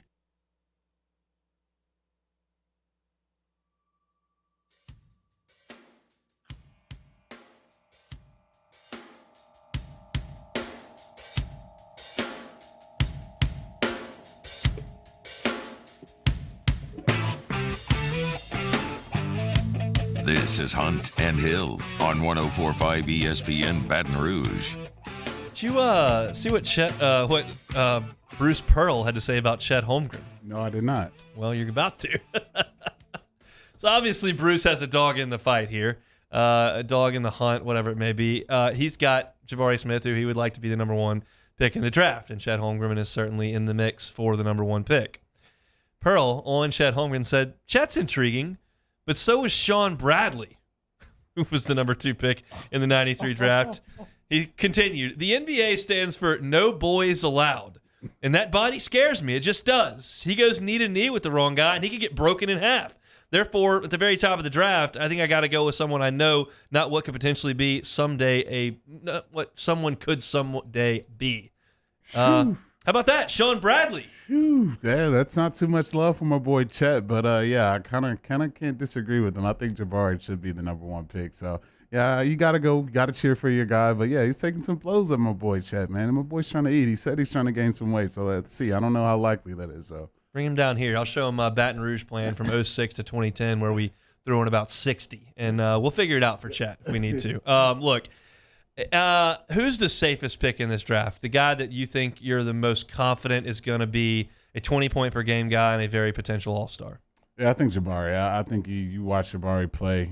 He's not like most 6'10" guys at his height. He can put the ball on the floor. He can shoot the mid-range. We saw him shoot the three. Obviously, he can get to the basket, and I think he's a 3-level scorer. And I think, being that age and being able to do that amount with it and not being close to his peak, I think he's still getting better as we go. I think I trust Jabari out of all three of the guys that's kind of getting that pub to be #1. I trust Jabari the most to kind of be that 20-point a night guy. We started to see some people on Twitter who break down film and kind of talk about the draft, and they keep kind of showing possessions, and they highlight the scoreboard, like what the score is in the game, crunch time of a game, and far too often Jabari sets a screen, rolls, runs to the corner, comes up top. He never touches it. KD Johnson's throwing up a shot or whatever happens, and they don't ever get him the ball. Do you think he was underutilized this year? Yeah, I think that's kind of was Coach Pearl's calling card, and you hear him talk about his team. It's like we hit you in waves, we hit you in depth, and they never really made anyone a focal point. Some nights Walker Kessler would be the leading scorer, some nights it'd be Jabari. You kind of saw towards the later end of the SEC schedule, Jabari try to take over a little bit, but I think that's kind of not what Bruce Pearl wants. Kind of the whole Michael Jordan thing with Dean Smith. It's like we're going to play team ball. Our best guy's not going to get a ton of usage. But I think it kind of was the detriment of Auburn. I think to me, I'm letting Jabari take 20 shots tonight, and I'm living with the result of it. I agree with him. He was the best 3-point shooter in the league last year, and I didn't realize that until like the season was almost over. And I watched a lot of Auburn, but I didn't ever, pay that close attention to how consistent he was from 3-point range. We know he can dribble. He's got athleticism. He can finish around the rim. He's the total package to me. Chet is interesting, and I think going to be a really good player. I just don't know if I don't like it more than Jabari. Mm-hmm. And I don't ever think Chet Holmgren is going to be a lot bigger. He's just going to be a really skinny guy. I mean, is Durant filled out? No. I mean, he's still he's a slim reaper. He's a thin guy. And so I think that's just kind of going to be what he is. And, I think he's going to be a good player. I love Paolo Banchero. It's his game does not quite, he shot the three pretty good. I mean, he made some threes for Duke this year. I think the other two guys were more advanced there because Banchero just loves to get to that mid-range and knock down that 12-footer or get to the rim and finish. He's got more strength than the other two guys. I love all three of these guys and would be really surprised if any of the three didn't really pan out. Yeah, I think of all the ones, less likely or most likely to, not pan out, I think it is Chet because of the size and because of the weight. Do you trust him guarding Joel Embiid on the block? Do you trust him guarding Jokic on the block? And when you're taking a guy number 2 overall, that's kind of what you want at their peak. You want them to be able to battle with the best in the league. And I don't know if with that size, man, it bothers me. I know he has a ton of length, and that's what he uses to block shots. But of all three, I think I have the most worries about Chet. I think Paolo's going to be a guy who can definitely come in right away and be definitely a high-end role player. I don't know if I trust him to take the most shots, but he's really a complete guy. He can guard multiple positions. He can score at all 3 levels, and he's just a solid basketball player. So I think as far as, the safest, I think Paolo because he's just a complete basketball player, but I think Jabari has a high ceiling for sure. I know you get a lot of money, and I know that you fulfill a lifelong dream, and I know that Shaq and Dwight Howard, had runs there. Are you bummed out when you get drafted by the Magic? Like, is that a bummer? Yeah, I mean, I think, you talk to certain guys, especially in the NBA circles, getting into those big market, it's so important for so many reasons, for the shoe deals, for the marketing, for everything. But you go to a team like the Magic, it's not been a place where, players, go and, hang their hats and hang their, homes at and want to play there for 20 years. It's just they have not won at the consistent enough level. And yeah, I can definitely see that being a bummer for some of these kids. But like you said, they're about to walk into a lot of cheese and a lot of opportunities. So can't be the worst thing in the world. Tari Eason, what do you think about his night tonight? Yeah, I think he definitely goes somewhere in the top 20. I don't think there's a world where I see him going past 20 with that much potential. And, the way he played last season, I know we got really upset with some of the foul issues, but I think when he's not doing stuff like that and showing his athleticism and guarding people full court and attacking the basket the way he can, I think there's going to definitely be a team that takes him in the top 20 in this draft. What's his NBA future? Yeah, what needs to happen with his game? Yeah, I think for Tari, he can carve out a huge niche for himself if he can, work on that 3-point shot, work on those catch and shoots. If he can even just hang out in the corner and be a guy who can shoot corner threes at a high clip, I think he can carve out a nice niche for himself to have a nice long NBA career and really be a guy who can really, if he can continue to do that, he can ascend further and become a lot better too. Got phone issues over there? Yeah, like it. For me, with Tari, it's the athleticism plays, the quick hands and defensively in passing lanes and shot blocking plays.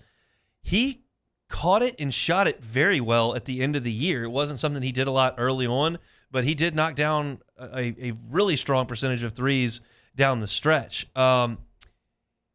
He's got to learn to dribble his left hand. I mean, he can't go left. It's very obvious. He goes right every time, spins right every time. And when he gets to his right hand, he finished pretty well.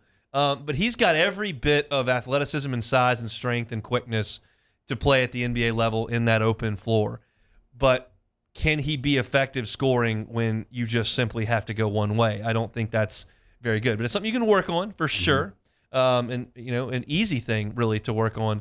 And he did it a little bit towards the end of last year. But I think Tari's going to have a nice little NBA run because of he's always going to be able to defend, get in passing lanes, create turnovers, block shots, and rebound.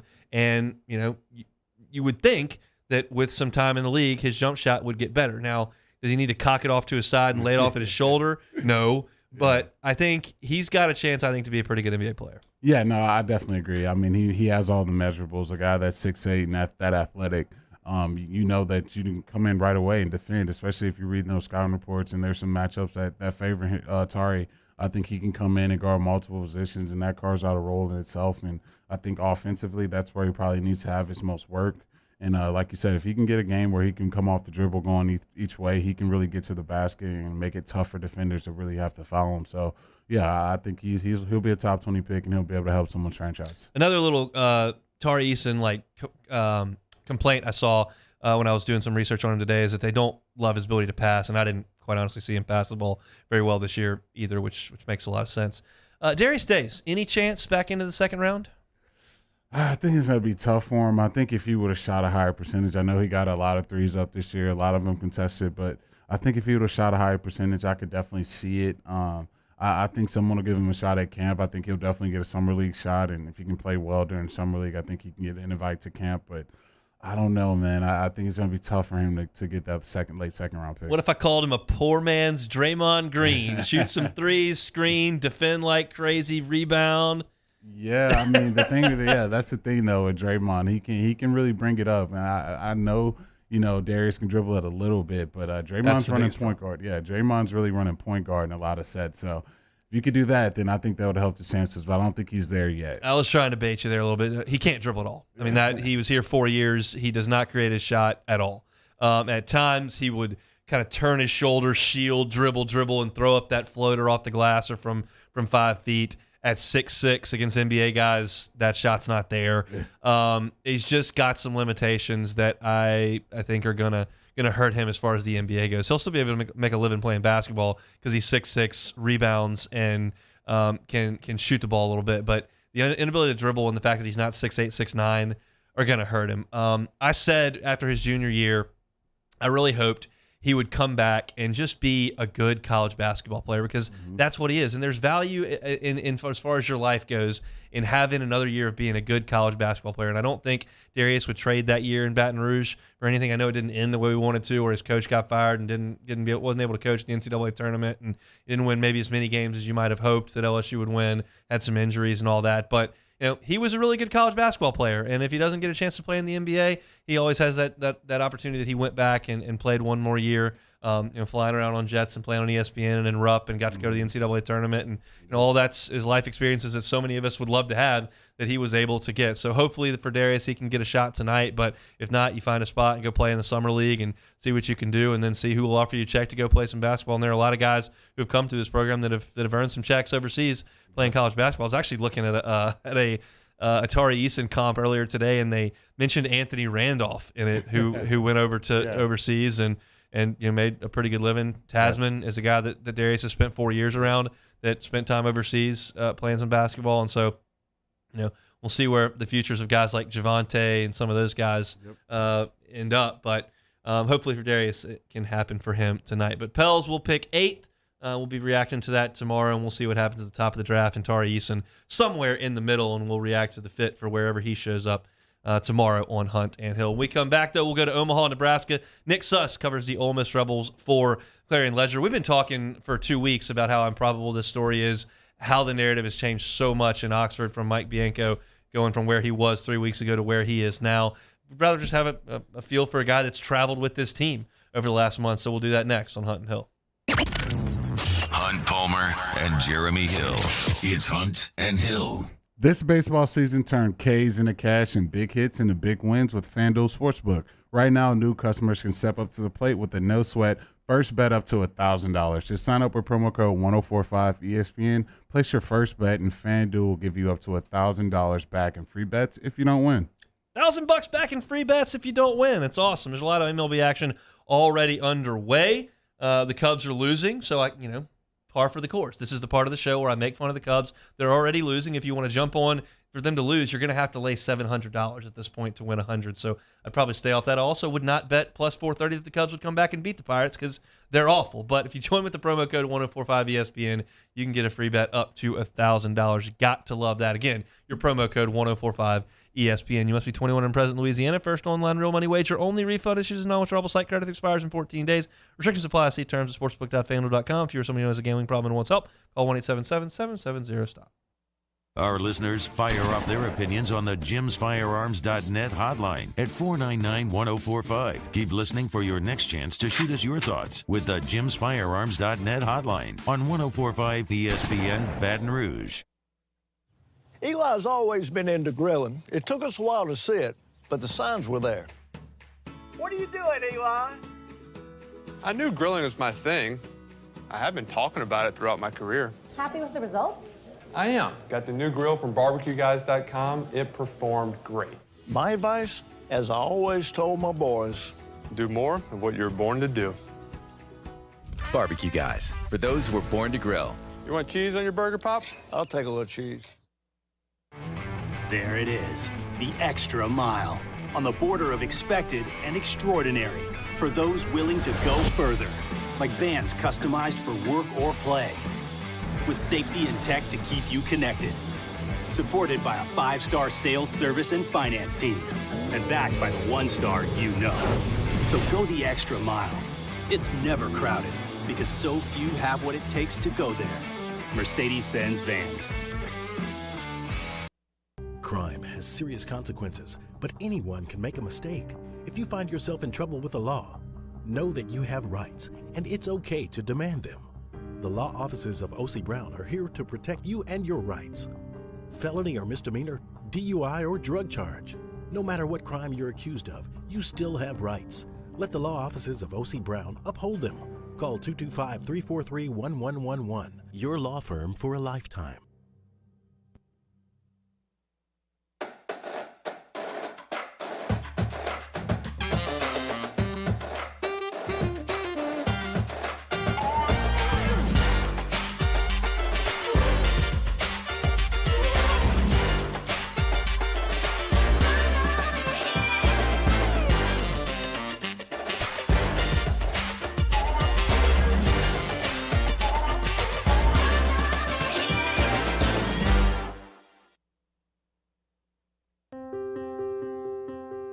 This isn't just another day. It's so much more.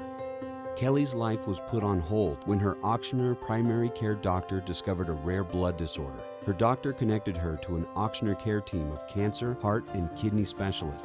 With multiple primary care locations around Baton Rouge, same-day appointments, and online scheduling, we're relentless about keeping you healthy.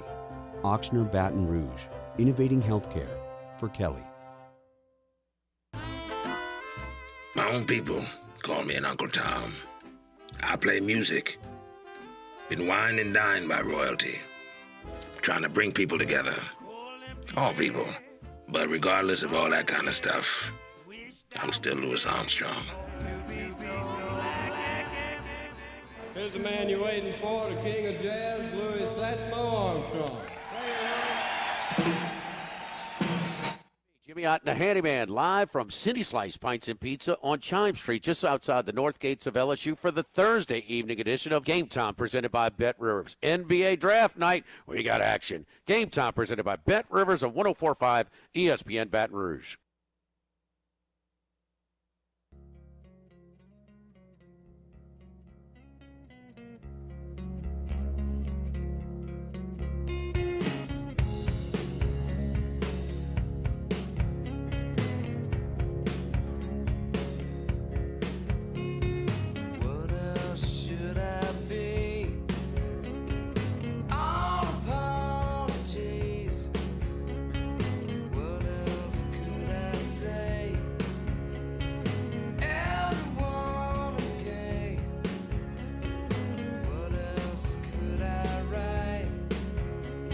This is Hunt and Hill on 104.5 ESPN Baton Rouge.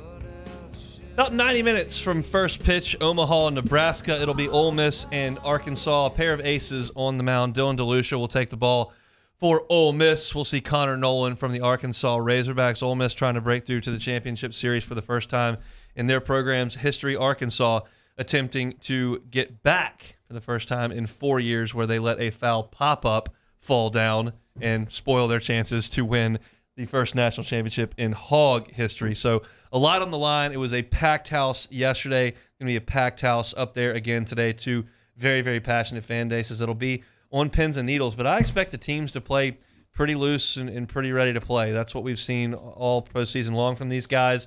Arkansas has played elimination games. Ole Miss was kind of dead and buried and has found new life. I think it's going to be a great game tonight, Jeremy. Yeah, I'm not worried about the teams. The fans, I'm a little more worried about. That's a lot of Jell-O shots both of those fan bases have intaked over the past week or so. But, yeah, I think other than that, it's going to be a great game for both teams.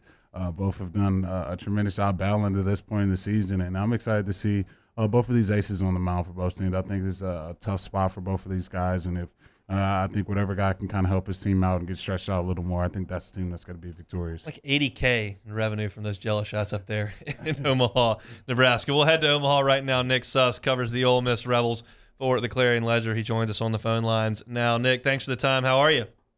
I'm doing well, y'all. How are you? Doing very well. I'm curious. I've been talking about this for 3 weeks now, but I know how sports writers work. I've been one in a previous life. When you were headed to the selection show or ready to watch that, was there a story already typed out of the bones of one looking at turning the page for this Ole Miss baseball program? A story? Okay. There were 5. Mm-hmm. I had 5 pre-written for any outcome. They win, they lose, they get in, they don't get in, they keep a guy, they don't keep a guy. You got to be prepared. Yeah. I don't want to have to scramble. But, yeah, I mean, we all saw the tea leaves. We knew how the season went. And, I mean, there was going to be something worth talking about whatever happened. But, yeah, obviously the thing that happened was the most surprising outcome. Well, tell me about the last 3 weeks, specifically on the field with how this team has played and why it's been so much better than it was in April. Yeah, short answer is starting pitching. Yeah. They figured out that Dylan DeLucia and Hunter Elliott needed to be the 1 and the 2, and they've been borderline unhittable since the end of May, or the beginning of May, rather. They've been really, really good. I think DeLucia's ERA as a starter is 2.38, and Elliott hasn't lost a game since April. So, I mean, you combine that, and you're going to have a hot team, and last night, notwithstanding, the strength of the offense has always been getting the critical hit when it mattered. And when you're doing that, when you're crushing up opposing pitchers third time through the lineup, you're really going to succeed. And last night, that was kind of the shortcoming, and it was the reason that they lost for the first time in 3 weeks. But, I mean, you combine those two skills, and you're going to win a lot of baseball games. They were one swing away from winning, and there was an All-American at the plate. This is the first time they have lost, as you mentioned, since Hoover. What was the mood with the guys you were able to speak with after the game, and how do you think they'll respond to finally having their backs against the wall again? So not to get too much into like narrative stuff, because you guys know me well enough to know that I don't love narrative. But so on May 1st, Ole Miss had the bases loaded, down 1 run in the 9th inning against Arkansas with an All-American at the plate. And Tim Elko flew out to center field to lose the game. Then Ole Miss won 7 games in a row. And last night, the exact same thing happened. It was almost exactly the same situation, just Gonzalez to left field instead of Elko to center field. They've done this before. They've had their back against the wall. They played not their last 9 or 10 regular season games knowing they needed to win 7 or 8 of them to even get into the postseason. They haven't played a mutual do-or-die game. This is the first time that the other team is going to be feeling the same feelings they are. But, I mean, they've been in this situation before. When I look at both of these teams, I got to give a lot of credit to both of their managers, Dave Van Horn and Mike Bianco. Who do you give the edge to in this game to make that big decision of bullpen guy or switching it up with a batter? Who do you give the edge to in this matchup? I don't mean this as a disrespect to either guy, but I think when you get to this game, coaching really doesn't matter that much. Maybe I'm wrong. Maybe I'm the person who completely misunderstands the value of coaching, but you're in game 63, 64, somewhere around there for the season. These players don't really need motivation. And when it comes to taking the pitcher out, leaving the pitcher in. Both coaches made great decisions yesterday. Both coaches made mediocre mistakes. It happens. I don't think that coaching is really going to affect this game either direction, either way. I think Dave Van Horn has a little more experience coaching in these games. He coached in this game in 2018 and I think in 2012, the kind of winner-take-all College World Series game, and Bianco's never been in this position, so it might be a little bit more improvisatory. But other than that, no, I don't think coaching's really going to have too much of an effect. I think it's just going to be players making plays today. By my eye, Arkansas's bullpen is a little bit thin on guys that are not really heavily used. And I look at Ole Miss, and in an ideal world, DeLucia goes 7 shutout, and you score 8, and you don't have to worry about it. But where do they turn in the bullpen? And I'm specifically interested in your thoughts on Brandon Johnson, who's been so lightly used over the last 3 weeks.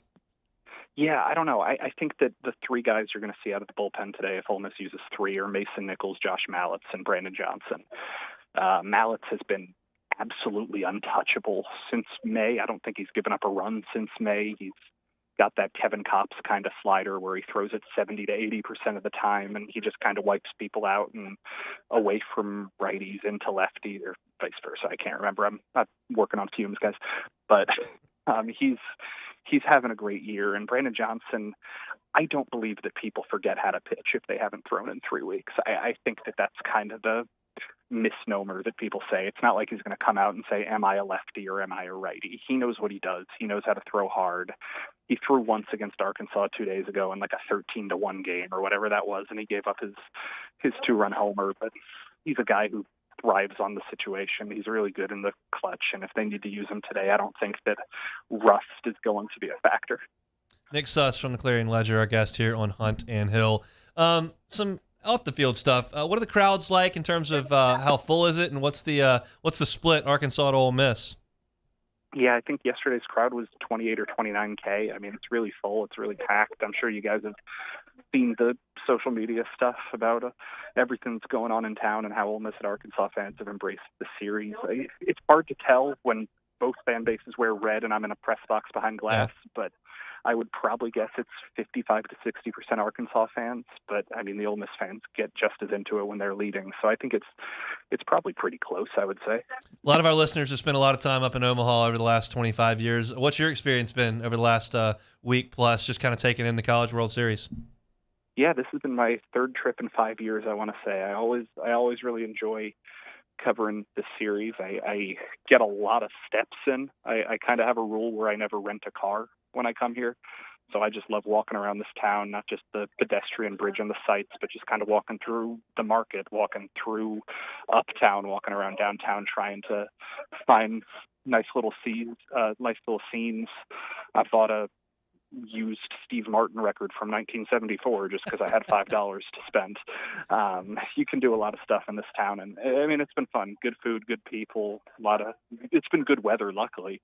The first few days were very hot, but it's been pretty weather since. So yeah, it's been good. I love this town. It's a great trip. Last one here, Nick. We appreciate your time. It's possible to predict how fans will feel, but if Ole Miss comes up short today, what will Rebels feel about this team? I mean, it's such a weird team to put in perspective because it's hard to call this one of the best years in Ole Miss history, but they've done a thing that Ole Miss has never done before. It's that weird situation where the team was always untapped potential, and then at the right time they tapped that potential. And I think that they will always remember the run.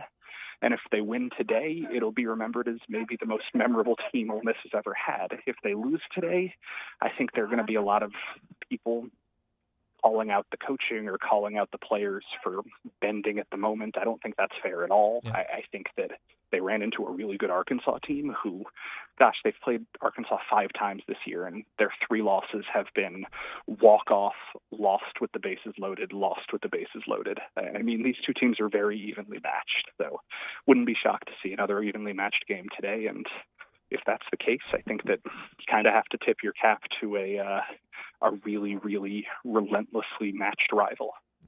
For sure. I'm looking forward to watching the first pitch in about 80 minutes. Nick Suss covers the Ole Miss Rebels for the Jackson at Clarion Ledger. Enjoy the baseball. Safe travels home whenever that may be. We thank you.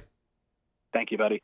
Nick Suss covering the Rebels. It's going to be a good game. I really think so. It's these teams have their horses going today, so it's not one of those deals where you're down to the last end of the bullpen. You got to figure something out. We got the guys going that we'd like to have in this spot. Just imagine we're going out there and playing your best ball game of the year, and it's tough to boil 4 months down into 3.5 hours, but that's what you're going to do tonight. And one team moving on for a chance at a national title and some immortality, and the other headed home with a little bit of disappointment, but probably some pride with the way that they've played after things didn't go necessarily the way they thought for most of the season. Come back and close it out. Hunt and Hill. This is Hunt and Hill on 104.5 ESPN Baton Rouge. I sort of tell you about Bayou Ford. You can catch them at BayouFord.com. Every vehicle at Bayou Ford comes with a 1,000,000-mile power-trained warranty. The life of that vehicle, you are going to have that warranty, and the convenience down there is second to none. You purchase a car, you customize it, or it's one off the lot.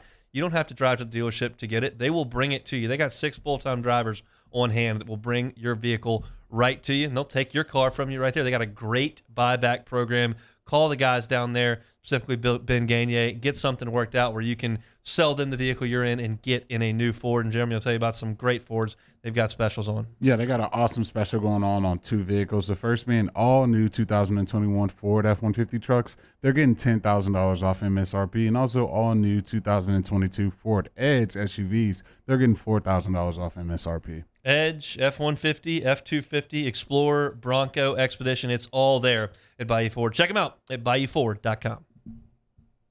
In times of need, get a full list of phone numbers, websites, and other important emergency information on the Demco Stormwatch page at 1045ESPN.com. Are you a licensed contractor? There's lots of good contractors in Louisiana doing work the right way, but unfortunately, too many unlicensed contractors are working outside the licensing requirements. Working as a contractor in Louisiana requires a license for the company doing the work. The Louisiana State Licensing Board for Contractors wants to help you get licensed to allow you to conduct work legally. It's not difficult to get the license. We can help you. Go to lacontractor.org for more information. Licensed contractors, it's the law. And this year, 2022, it's time to finally treat yourself. Bring your boat to the next level with front-to-back boat service. You want the latest and greatest marine technology? You want to go to the place that has not 1, but 2 NMEA-certified techs. Family-owned and operated by the Sherman family for 30 years, front-to-back is the answer in Baton Rouge for all of your custom boat needs. So head to fronttobackboatservice.com or find them on Facebook, Front to Back Boat Service.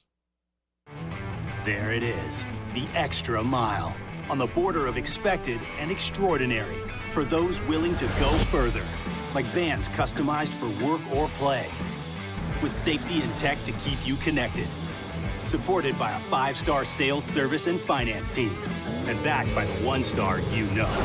So go the extra mile. It's never crowded, because so few have what it takes to go there. Mercedes-Benz Vans. If you're in an accident, a car accident, a slip and fall where you're injured, you need to call an attorney. The defendant insurance company, it's their goal to close the case as quickly as possible and pay out the least amount of money as possible. That's why it's important to call an attorney and call the law office of O.C. Brown. At the law office of O.C. Brown, we're a family-owned firm. We want to be your law firm for a lifetime.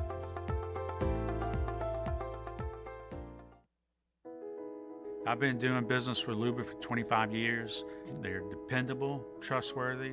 It's just the attention to detail with our clients. Our folks have years and years of experience. They're highly trained professionals, but many companies have that asset. What I'd like to think makes Luba a bit different is that we use those talents in a way that truly is dedicated to serving the needs of the folks who depend on us. At All-Star Toyota, you get it all. If you're in the market for an all-new Toyota vehicle, come see our friendly and knowledgeable sales team at All-Star Toyota. Located in Baton Rouge at the corner of Airline and Goodwood, we've been serving our community since 2005 by offering a large selection of new Toyota cars, trucks, and SUVs. Get behind the wheel of your dream car and take a test drive at All-Star Toyota today.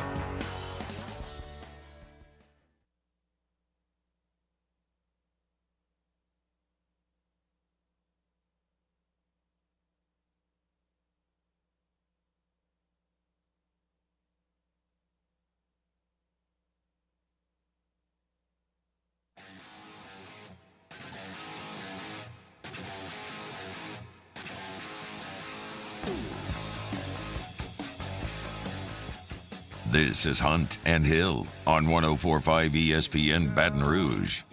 Remind you one more time about Swamp Pop coming up Saturday in Gonzales, noon to 9 over at Lamar Dixon. I want to give a shout out to the title sponsor, Our Lady Lake Ascension, the Jambalaya Cook-Off sponsor, Mike Ward's Liberty Safes, and the presenting sponsor, Supreme Chevrolet. All the proceeds from those Jambalaya plate sales are going to go to Alzheimer's Services. For the lineup of bands or to get tickets while they got them, 1045ESPN.com. Time for some Take It or Leave It. Jeremy, I will start things up. Since 247 started grading recruits in 2000, only 3 quarterbacks have gotten a perfect 1,000 composite score. Vince Young, Quinn Ewers, and Arch Manning are those 3. They all now have something else in common. They have ended up at Texas, which is QBU. Take it or leave it. I'm leaving that. I mean, I guess they can hang a banner. We got the perfect score quarterback, so that's a banner they can hang. I know it's been a very, very long time for that Texas Longhorn football program to celebrate anything. Can they celebrate a Big 12 championship? Like anything? That I guess Sugar Bowl. That's about it. I guess so. So I guess they can hang their banner going to next season. Sark can hang the banner. Best quarterbacks ever. They played Texas. 2019 LSU close. I could put a banner for that. I guess so. I mean, they're grasping at straws to do something. I guess they can take whatever moral victory they can. I guess this is big for them. But yeah, quarterback Q, I'm gonna have to leave that one. All right, Sharif O'Neal stated he butted heads with his dad over entering the NBA draft, with Sharif stating his dad wanted him to stay in school and that the decision to go to the draft was all on his own. Sharif O'Neal should have listened to Pops. Take it or leave it. I'll take it. I mean, Sharif's not going to get drafted, and I think he's going to have to try to find a spot. He is a talented basketball player in general. Is he an NBA basketball player? No.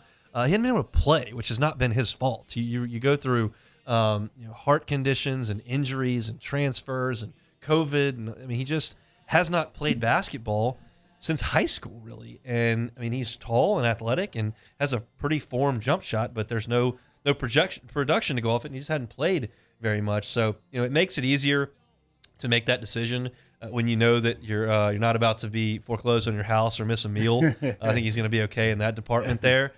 So in that sense, go see what you can do. But, I think another year of college basketball would be good for him if he could just get out there and play some, no matter if it's at LSU or wherever. That's just kind of where I am on that one. Toronto Blue Jays hitting coach Guillermo Martinez was ejected while exchanging the lineup card on Wednesday afternoon. The video online shows Martinez shaking hands with all 4 umpires before saying something, and then he got the heave-ho.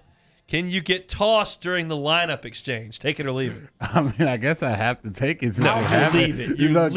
You leave that because, I mean, what are the umps doing? Like, what can a guy say before a game, before a pitch is even tossed, to get tossed from the game? Like, what is that? And then you're shaking hands with everyone, everything's kosher, and then you toss somebody. And I think the pitching coach got tossed later in the game, so I guess the umps they're just on one that day. But nah, I guess you have to take that you can get tossed before a game, but I'm leaving the fact that the umps did it. Well, what are we doing? Like, come on. What if just total hypothetical? What if the coach said that and the umpire just said, "Huh, thanks," and just went on with his life and didn't throw the guy out? I mean, I'm never going to be on the other side. Unless there's physical contact like Vitello this year, or the coach in whatever sport it is simply will not leave the playing surface. If they won't get off the basketball court, I've got to do something. But like a comment in the lineup cards, it's just not. It's just bad. I'm not going to agree with it. It just seems like an ego move, a macho move. I'm in charge here. You see this shirt? You're gonna if I don't like what you have to say, you're right. Like, cool, dude. Awesome. All right, for macho, you probably like this one then. Mm-hmm. All right, Astros manager Dusty Baker. He decided to take a shot at his own player Jose Siri for admiring the home run he hit in the 8th inning against the Mets, with Baker stating that back in his day, the next batter would have gotten drilled. Are you taking or leave her? Dusty taking a shot at his own player.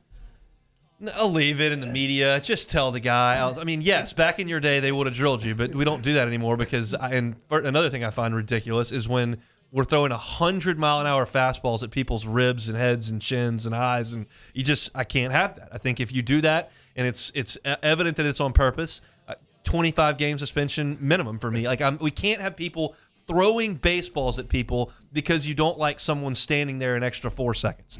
I'm sorry. I don't agree with that. And, Dusty is an old school guy, always has been, always will be. You can handle that internally. you're probably not going to get the baseball player of today to not admire a home run. It's just not going to happen. It's part of it. Pitchers are doing the same thing with K-struts and jawing off the mound and all that kind of stuff. It's just the nature of what baseball has become. I mean, you're a pro athlete. Yeah, look, I to me, this is one thing about baseball that it always just grinds my gears a little bit, and it's all these unwritten rules that you just have to follow. You can't admire a home run. I mean, just certain things. It's like, I don't know, man. I'm just all for people having fun. If you don't want a guy hitting a home run, just strike him out. Yep. Just strike him out if he's up there. You don't want a pitcher strutting off the mound, just go take him deep. And I think you can put an answer to all those unwritten rules. But yeah, I gotta leave this one, Dustin. We can't take a shot at our own player. The whole humming fastballs at people as hard as you can at 100 miles an hour. That could be a criminal offense as far as I'm concerned. And I'm an old school baseball guy. I love hitting runs. I love a squeeze play. I love some old school baseball stuff. I don't like policing the game yourself by humming hard baseballs at people's faces. Like, I can't have that. So that'll do it for a Thursday edition of Hunt and Hill. If you missed it, you can catch it on demand, 1045ESPN.com or Apple Podcast or Spotify. Opened up talking College World Series, Arch to Texas. Had Aaron Murray, who is with the Players Club and is Players Lounge and is cool enough to come on and talk a little football with us in the first hour.